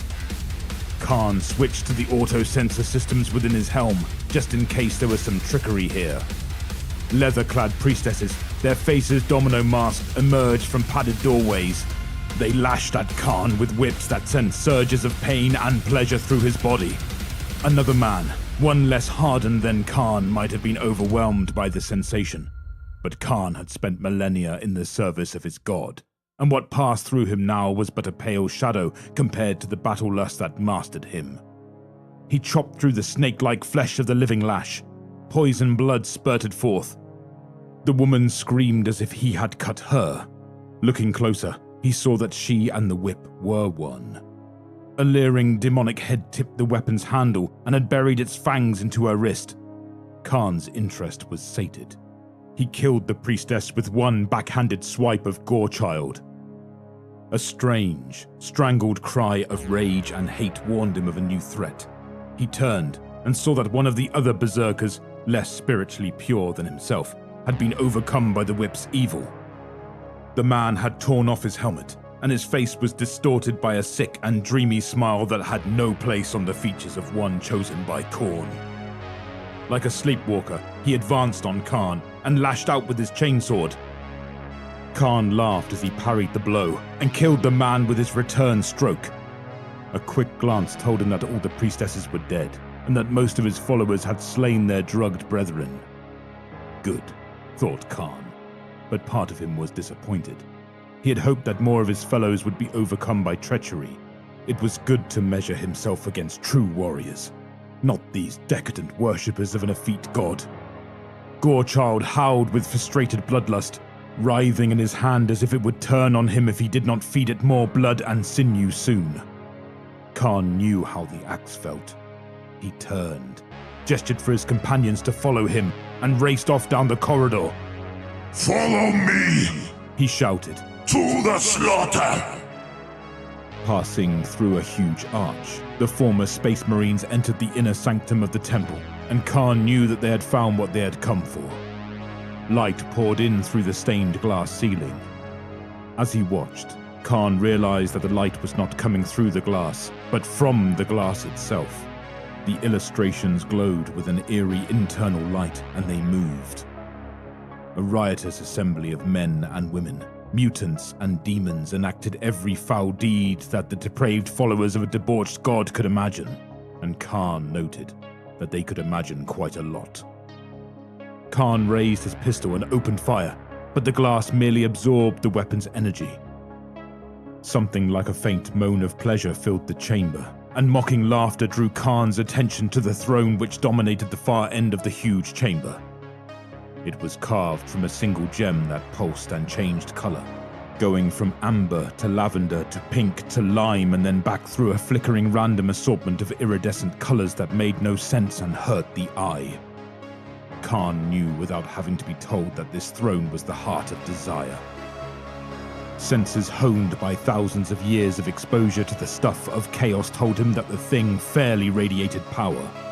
Inside was the trapped essence of a demon prince, held forever at the whim of Slaanesh as punishment for some ancient treachery. The man sitting so regally on the throne was merely a puppet, and barely worth KHARN's notice, save as something to be squashed like a bug. The man looked down on KHARN as if he had the temerity to feel the same way about KHORN's most devoted follower. His left hand stroked the hair of the leashed and naked woman who crouched like a pet at his feet. His right hand held an obscenely shaped rune sword, which glowed with a blasphemous light. KHARN strode forward to confront his new foe. The clatter of ceramite-encased feet on marble told him that his fellow berserkers followed. In a matter of 100 strides, KHARN found himself at the foot of the dais, and some odd, mystical force compelled him to stop and stare. KHARN did not doubt that he was face to face with the cult leader. The man had the foul, debauched look of an ancient and immortal devotee of Slaanesh. His face was pale and gaunt. Makeup concealed the dark shadows under his eyes. An obscene helmet covered the top of his head. As he stood, his pink and lime cloak billowed out behind him. Tight bands of studded leather armor girdled his naked chest, revealing lurid and disturbing tattoos. Welcome to the Heart of Desire, the Slaanesh worshipper said in a soft, insinuating voice, which somehow carried clearly across the chamber and compelled immediate respectful attention.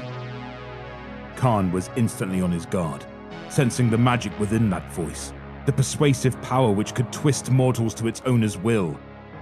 He struggled to keep the fury that burned eternally in his breast from subsiding under the influence of those slyly enthralling tones. What do you wish? Your death! The betrayer roared, yet he felt his bloodlust being subdued by that oddly comforting voice. The cult leader sighed. You worshippers of KHORN are so drearily predictable. Always the same tedious, unimaginable retort. I suppose it comes from following that monomaniacal deity of yours. Still, you are hardly to be blamed for your god's dullness, I suppose. When KHARN has devoured your soul, you will pay for such blasphemy! KHARN shouted. His followers shouted their approval, but with less enthusiasm than KHARN would have expected. For some reason, the man on the throne did not appear to be worried by the presence of so many armed men in his sanctum. Somehow I doubt it, old chap. You see, my soul has long been pledged to thrice-blessed Slaanesh. So unless KHORN wants to stick his talon down Slaanesh's throat or some other orifice, he'll have a hard time getting at it. Enough of this prattle! KHARN roared. Death is upon you! Oh, be sensible, the cultist said, raising his hand. KHARN felt a tide of pleasure flow over him, like that he had felt from the whip earlier but 1,000 times stronger. All around him he heard his men moan and gasp. Think! You can spend an eternity of pleasure being caressed by the power of Lord Slaanesh, while your soul slowly rots and sinks into its comforting embrace. Anything you want, anything you have ever desired can be yours. All you have to do is swear allegiance to Slaanesh. Believe me, it's no trouble. As the cult leader spoke, images flickered through KHARN's mind. He saw visions of his youth and all the joys he had known before the rebellion of Horus and the battle for Terra. Somehow it all looked so clear and fresh and appealing, and it almost brought moisture to his tear ducts. He saw endless banquets of food and wine. For a moment, his palate was stimulated by all manner of strange and wonderful tastes, and his brain tingled with a myriad of pleasures and stimulations. Visions of diaphanously clad maidens danced before his eyes, beckoning enticingly. For a moment, despite himself, KHARN felt an almost unthinkable temptation to betray his ancient oath to the blood god. This was powerful sorcery indeed. He shook his head and bit his lip until the blood flowed. No true warrior of KHARN would fall for this pitiful trick! He bellowed. All hail Slaanesh! One of his followers cried. Praise to the great Lord of Pleasure! Shouted another. Let us grovel and adore him! A third said, as the whole force cast themselves down onto their knees. KHARN turned to look at his men, disbelief and outrage filling his mind. It seemed that they did not possess his iron-willed belief in KHORN's power, that they were prepared to betray him for a few tawdry promises of pleasure. In every face, in every posture, he saw slack-jawed worship of the posturing peacock on the throne. He knew that there was only one thing to be done under the circumstances. The Slaanesh leader obviously felt the same. Kill him! He cried, Offer up his soul to Slaanesh, and unspeakable ecstasy shall be your reward. The first of KHARN's comrades raised his bolt pistol and squeezed the trigger. KHARN threw himself to one side and the shell whipped past his head. The betrayer rewarded the traitor with a taste of Gorechild. The chain axe screeched as it bit through armor in a mighty sweep that clove him clean in two. The warrior gave a muted whine as his Slaanesh corrupted soul went straight to the warp. Suddenly the rest of the berserkers were upon him. KHARN found himself fighting for his immortal life. These were no mere Slaanesh cultists. Newly tainted though they might be, they had once been worthy followers of KHORN. Fierce, deadly, and full of bloodlust. Mighty maces bludgeoned KHARN. Huge chainswords threatened to tear his rune-encrusted armor. Bolter shells tore chunks from his chestplate. KHARN fought on, undismayed, filled with the joy of battle, taking fierce pleasure every time Gorechild took another life. At last, these were worthy foes. The body count swiftly ticked on to 2460 and continued to rise. Instinctively, KHARN sidestepped a blow that tore off one of the metal skulls which dangled from his belt.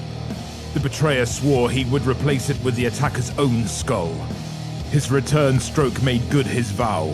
He whirled Gorechild in a great figure of 8 and cleared a space all around him, sending 2 more traitors to make their excuses to the blood god. Insane bloodlust surged through him, overcoming even the soporific influence of the heart of desire, and for a moment, KHARN fought with his full, unfettered power. He became transformed into an unstoppable engine of destruction, and nothing could stand against him. KHARN's heart pounded. The blood sang through his veins, and the desire to kill made him howl uncontrollably. Bones crunched beneath his axe. His pistol blew away the life of its targets. He stamped on the heads of the fallen, crushing them to jelly.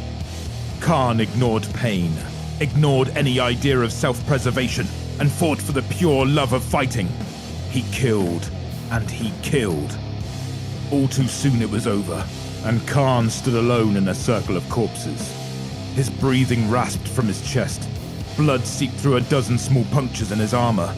He felt like a rib might have been broken by that last blow of the mace, but he was triumphant. His counter read 2485.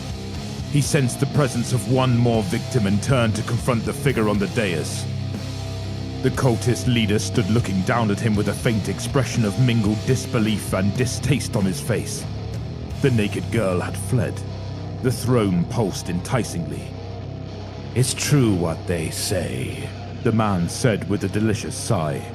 If you want anything done properly, you have to do it yourself. The insinuating voice drove KHARN's fury from him and left him feeling tired and spent. The cultist strode down from the dais. KHARN felt almost too weary to parry his blow. He knew he must throw off this enchantment quickly. The rune sword bit into his armor, and a wave of mingled pain and pleasure passed through KHARN like poison. Summoning his last reserves of rage, he threw himself into the attack. He would show this effete fop who was the true warrior here. KHARN hacked. Gorechild bit into the tattoos of the man's wrist. Gobbets of flesh and droplets of blood whirled away from the axe's teeth. The rank smell of hot bone filled the air as the hand separated from the arm and began to crawl away with a life of its own. KHARN stamped on it, and a rictus of pain appeared on its owner's face, as if the hand was still attached. KHARN swung. The cultist's head separated from its shoulders. The body swung its blade, a puppet still controlled by the strings of its master's will. It bit into KHARN, and the wave of sensation almost drove him to his knees. Nice trick, roared KHARN, feeling the hand squirm beneath his boot. But I've seen it before.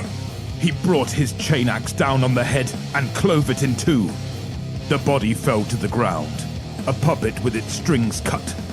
2486, KHARN thought, with some satisfaction.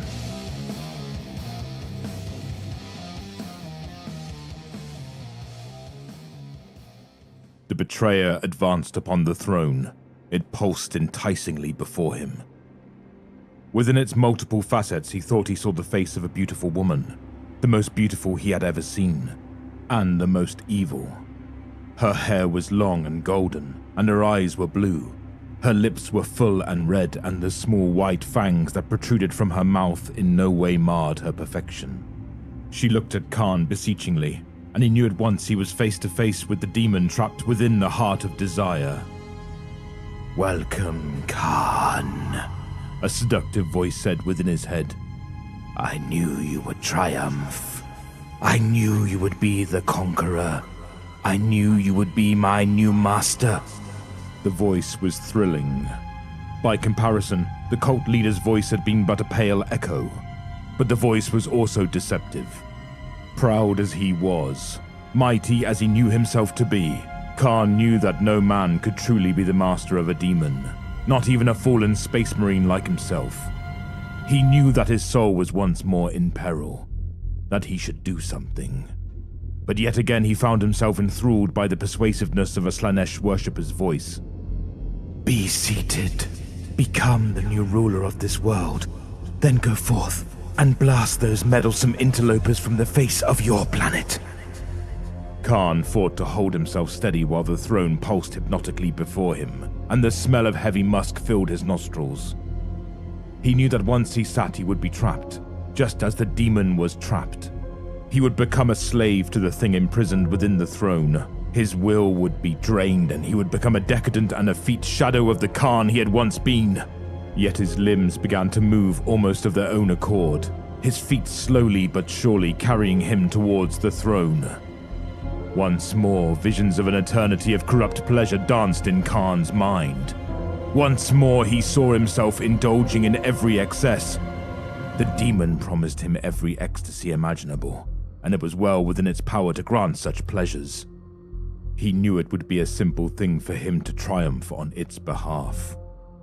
All he had to do was step outside and announce that he had destroyed the heart of desire. He was KHARN. He would be believed, and after that it would be a simple matter to lure the Khorne worshippers to ecstatic servitude or joyful destruction. And would they not deserve it? Already he was known as the Betrayer, when all he had done was be more loyal to his god than the spineless weaklings he had slaughtered. And with that the demon's voice fell silent and the vision stopped, as if the thing in the throne realized its mistake but too late. For KHARN was loyal to Khorne, and there was only room for that one thing within his savage heart. He had betrayed and killed his comrades in the World Eaters because they had not remained true to Khorne's ideals and would have fled from the field of battle without either conquering or being destroyed. The reminder gave him strength. He turned and looked back at the room. The reek of blood and dismembered bodies filled his nostrils like perfume. He remembered the joy of the combat, the thrill of overcoming his former comrades. He looked out on a room filled with corpses and a floor carpeted with blood. He was the only living thing here, and he had made it so.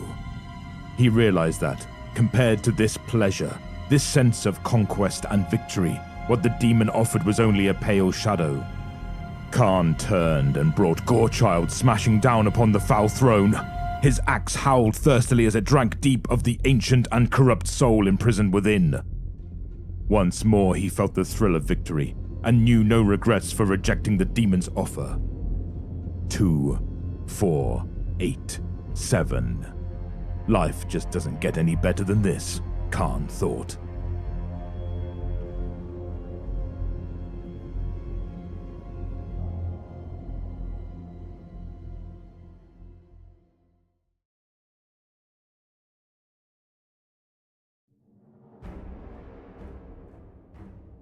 Coral City, Istavan 3, Istavan System, 005.M31. Tick, tick, tick. It is not enough. Gritty white ceramite is now brightly crimsoned by my brother's blood. My gauntleted fist is hammering into Rawl's snarling face even as he drives his gladius deeper into my wounded side, rupturing lesser internal organs as he struggles to pierce my hearts. Yet it is not enough. The nails demand more. More bloodshed. More violence. More death. There can be no end to it. Despite the immediate peril, I cannot bring myself to disengage. I am committed to slaying Rule, even if it means dying at his hand in turn.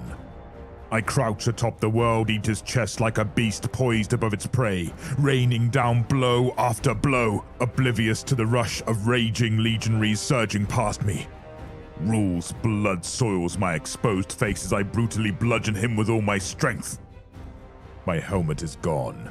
I cannot recall if it was torn from me or if I discarded it earlier in the fighting. My left arm has been hacked off at the elbow. I have no memory of losing it either, or the chain axe I had been wielding. No matter. It is better this way. Much better. Tick. Tick. Tick. Die! Die, traitor! I roar as Roll's skull begins to cave in. He gives the gladius a final, desperate wrench. Red, tainted spittle sprays from my jaws as I gasp at the violation. The blade has snagged my spine. All sensation leaves my legs. The World Eater's features dissolve into a slurry of blood and pulverized bone as my gauntlet crushes his head. My groping fingers close about the pain engine digging into his brain, and I rip it free with an exultant howl of triumph. The action unbalances me, and I fall heavily amongst the fresh corpses strewn across the ruined plaza, Rule's carcass joining the detritus of wanton carnage surrounding me on all sides. Scores of World Eater legionaries lie still and silent, their bloodied gauntlets still gripping their broken weapons, locked together in death. The sounds of combat have faded. The battle has swept on, and I have been left behind. Nothing but garbled static hisses from the Vox bead in my ear. Unit cohesion has broken down entirely. I do not know if Captain Erlin still lives. I do not know what has befallen the warriors of my squad. I know only one thing for certain. Now, one terrible truth that has arisen to eclipse all others, drowning all our endeavors and sacrifices in darkness. We have been betrayed. Tick, tick, tick. A deep, intimate agony such as no other weapon can inflict upon my flesh pulses through the defiled meat of my mind as the nails punish me for ceasing to kill. It cannot be helped. There is nothing here left to slay. A pathetic mewl of pain inadvertently escapes my lips and my breathing grows strained as I strive to remain coherent. With the nails ravaging my brain and combat stim still burning in my veins, it is a struggle merely to maintain a grip on my sanity.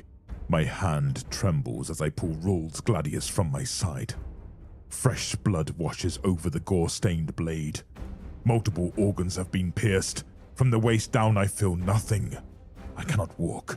I cannot rejoin my brothers in punishing the traitors. The traitors! We have been betrayed, deceived, cast off and sent down to Istvan III to die. Now those of us who survived the Life Eater virus bombardment shall fall to the axes and guns of those they once called brother. I have committed open fratricide on the field of battle. I have taken the lives of brother Space Marines I had once fought alongside. Why? Why? Angron, Fulgrim, Mortarion, and the War Master himself. 4 Primarchs.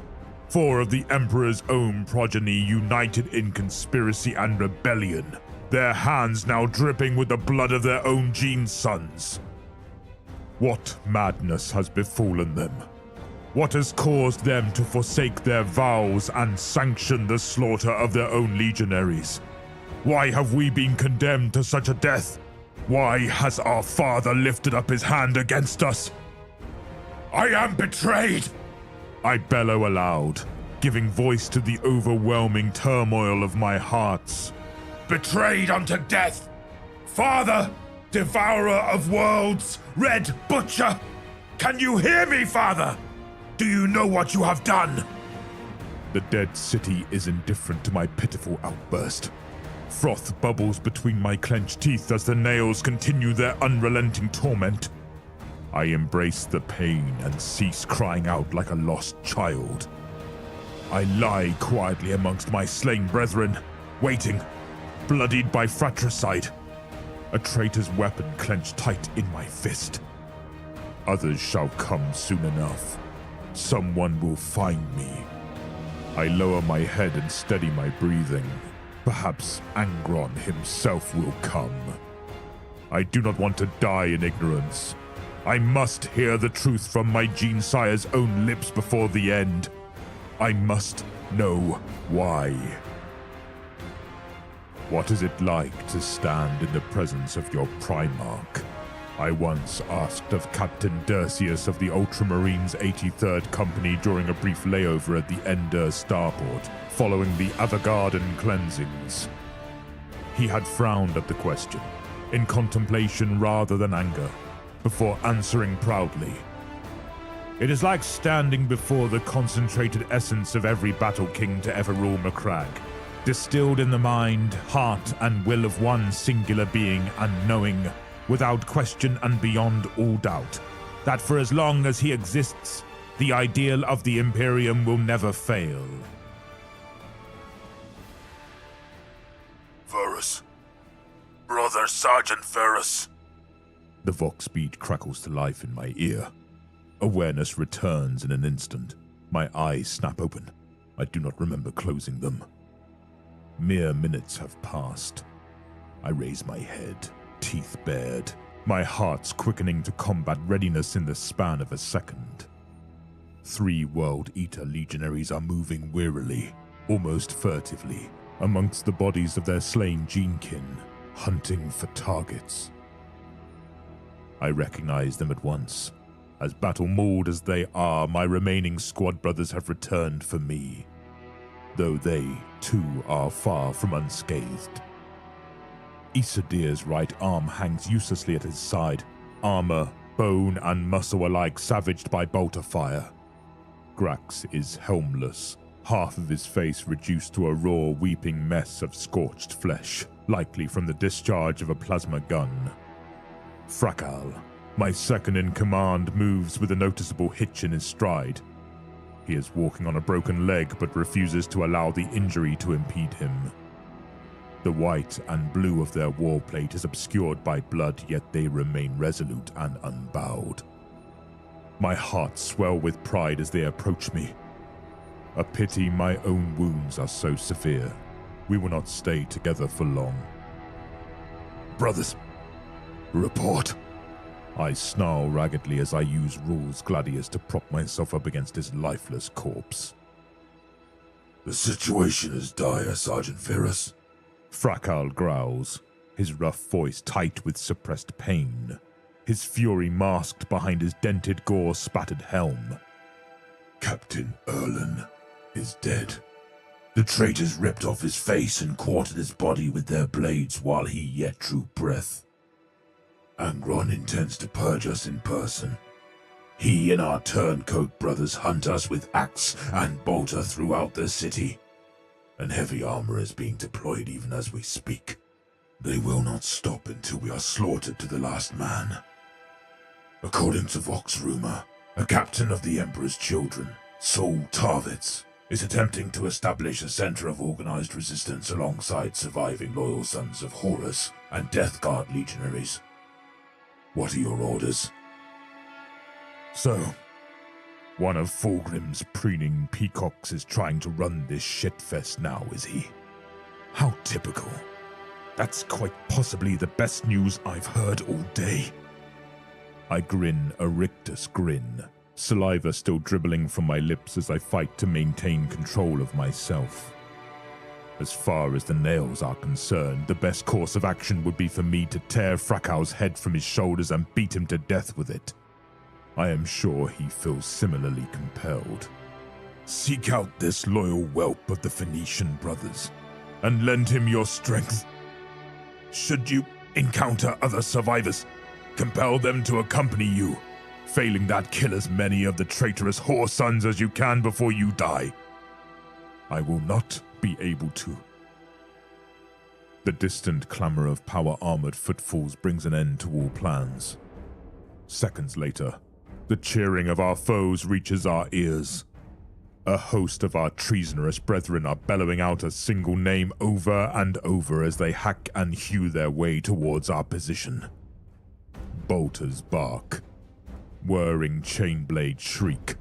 World Eaters roar and rage as they clash and die. The cheering swells. The traitors are glorying in their orders, reveling in the butchery of their brothers, striving slavishly to win the begrudging regard of the Primarch. Rage boils up within me. A rage so incandescent it threatens to submerge my reasoning in the intensity of its purity. Angron! Father is coming! Grax rasps, apropos of nothing. He revs his bloody chain axe, an eager snarl contorting his burned features. Something passes privately between Frakau and Isadir over the Vox, and before I can issue new orders, the two World Eaters stoop and pull me upright, causing my mangled organs to shift unnaturally within me. Leave me, you craven yellow-bellied curs! I howl furiously as they half carry, half drag my crippled body from the plaza and towards a partly demolished courthouse. I'll not cower or hide from the Primarch's axes like a skulking son of Korax. Angron must answer for this. Stop whining, you damn stubborn old warhound! Isadir grates out as the two legionaries haul me into the building's wrecked interior, their boots crunching over cracked marble tiles and shattered glass. We're too few and too exposed. In here we can prolong the engagement and kill more of the bastards. Better that than being gunned down like chaff out in the open. Ignoring my curses, they manhandle me up 2 flights of stone steps before dumping me like an unwanted burden on the second landing. Rules Gladius slips from my hand as I convulse and cough up blood. Gasping like an old man, I dig my armored fingers into the polished basalt wall to keep from sliding sideways. A grey mist steals across my vision, and I recall. What is it like to stand in the presence of your Primarch? I once asked of Stormseer Uragulsi of the Brotherhood of the Painted Stallion, after a White Scar's strike force had broken through the Physixi blockade, enabling our ground forces to take the Xenos primary nest spire. The question had surprised him, yet he had responded truthfully after a span of careful consideration. It is like standing before the wind personified. A tireless wind that sweeps us across the furthest voids, ever guiding our blades as we ride in conquest of this frontier of stars that knows no end.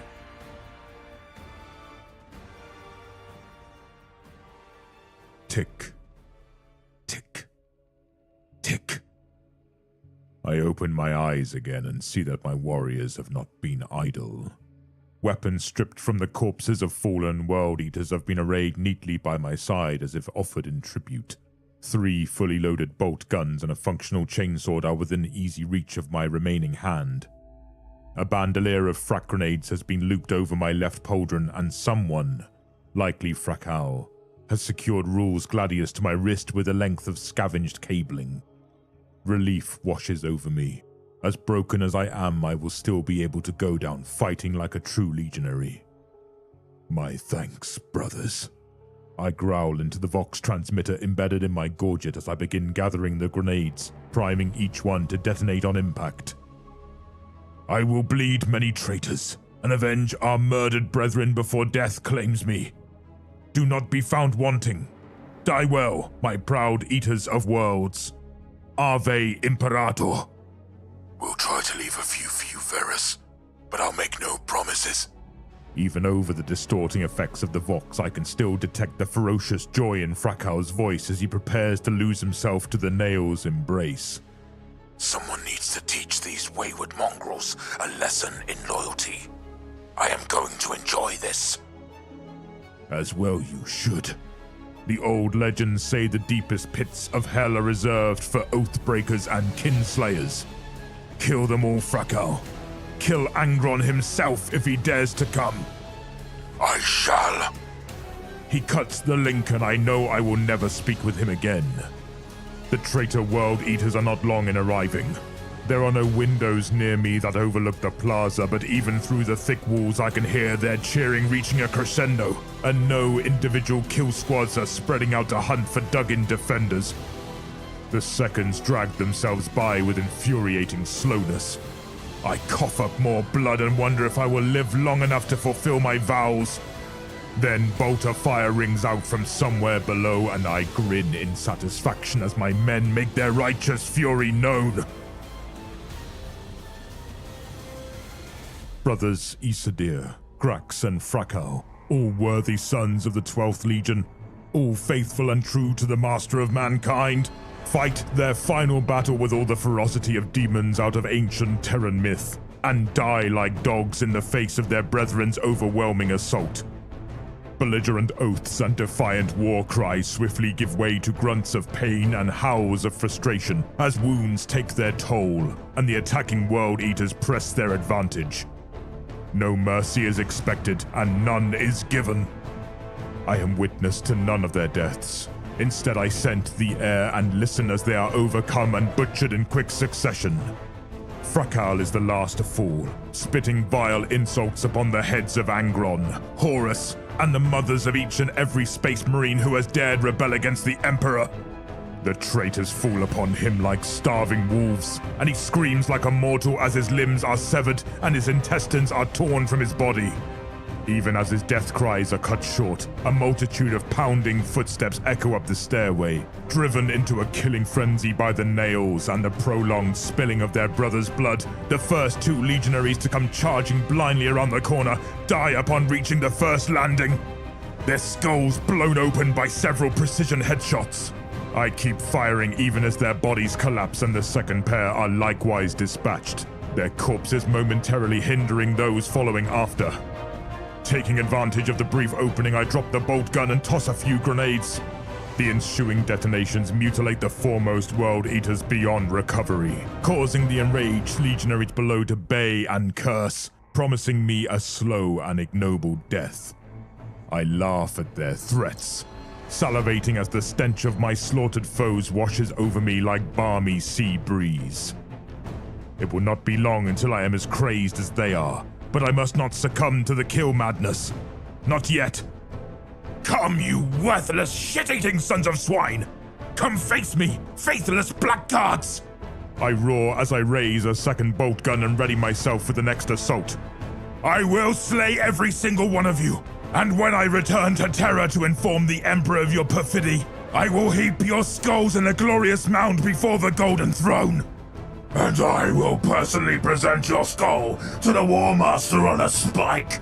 One of their centurions vows as the legionaries begin advancing again at a slower, more controlled pace. I suddenly find myself keenly missing my lost arm. I would have preferred dying with Blood Splitter, my trusted chain axe held fast in my grip for a final time. No. Stand down. He is mine. At Angron's command, an immediate hush descends. The World Eaters fall back, leaving the first landing uncontested and their dead lying where they have fallen. I sag limply against the wall, clutching desperately to the bolter, microspasms racking my flesh as the nails exact their revenge for having been denied once again. Blood is now running freely from my nose and mouth. Awareness wavers. Consciousness ebbs. So consuming is the nerve-shredding torment that when the whole stairway suddenly shudders beneath the weight of a demigod's tread, I do not respond as a true World Eater should. Instead, I close my eyes, seeking a momentary shred of respite, and I remember. What is it like to stand in the presence of your Primarch? I once asked a veteran Sergeant Afriayam in the aftermath of the Blood Angels and World Eaters joint compliance of Basque. He had smiled at my question, his noble face alight with devotion.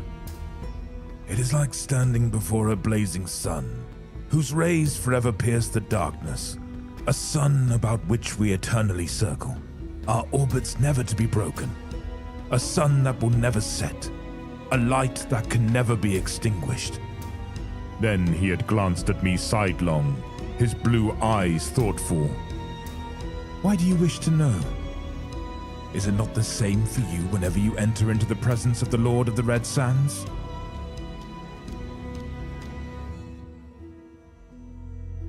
Varus. My father speaks my name and I open my eyes for the last time. The Lord of the 12th Legion stands below me, gazing upward, and although I hold the high ground, it seems as if he is towering over me like a colossus, looking down upon me, judging me, regarding me in the same manner a huntsman might regard a badly injured hound that is no longer fit to feed. Chains rattle against the peerless Martian-forged plates of his brazen gold and crimson power armor. His twin artificer chain axes, Gore-Father and Gore-Child, have been powered down.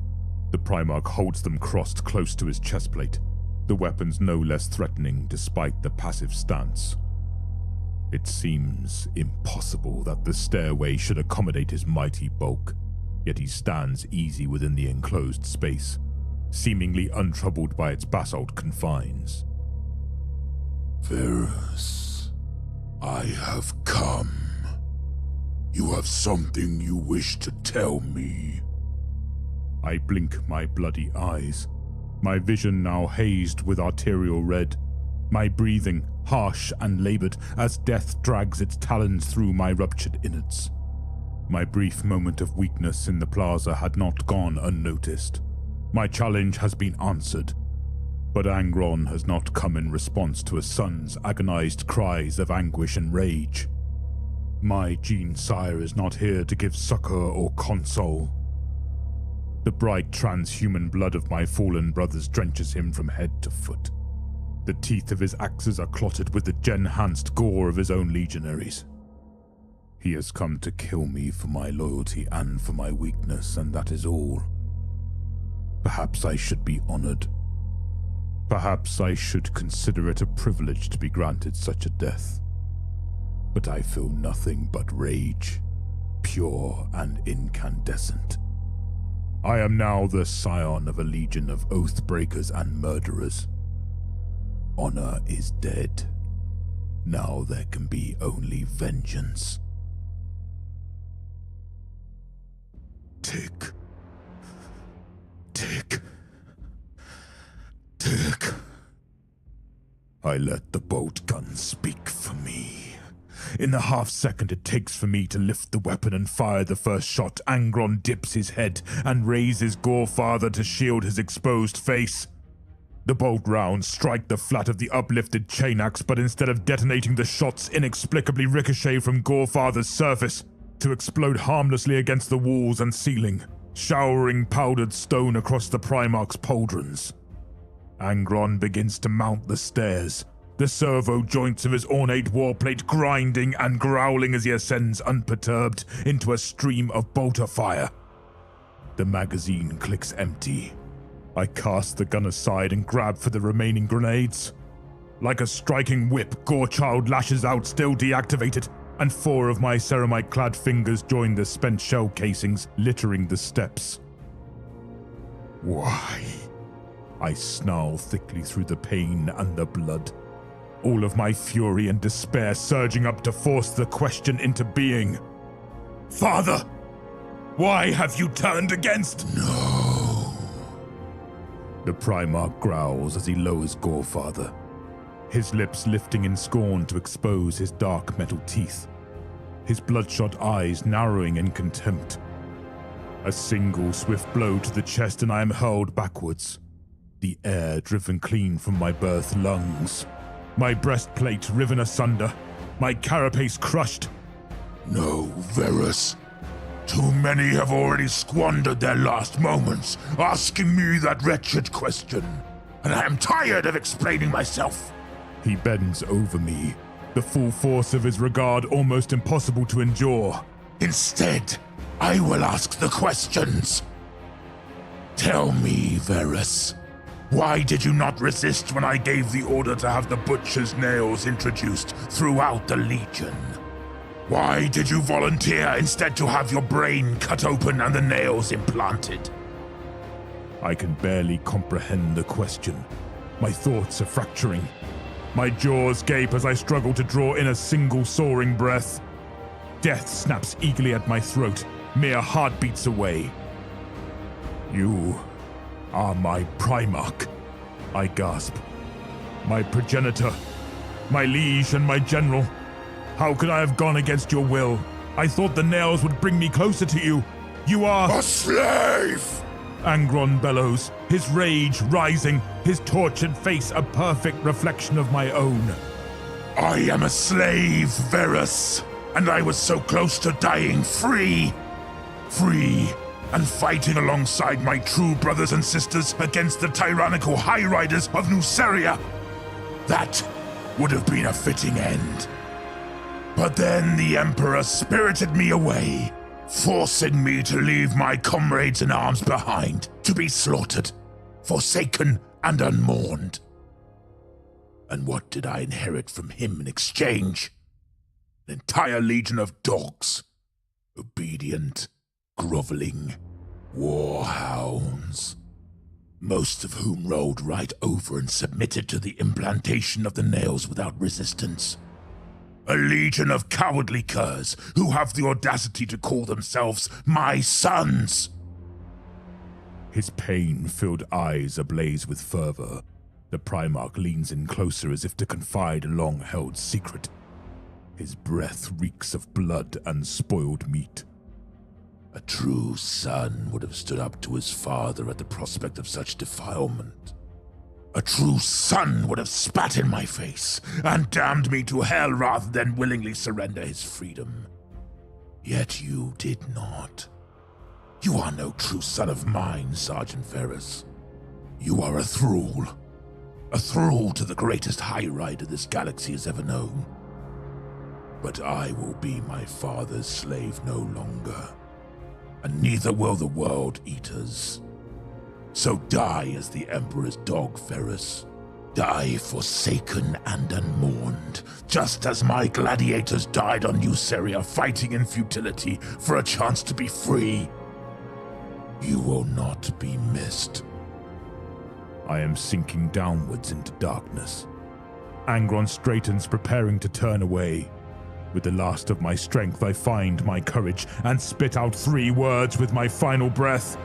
3 words I have carried deep within me ever since the day I had emerged from the surgical chambers of the Conqueror's Apothecarian after having received the nails.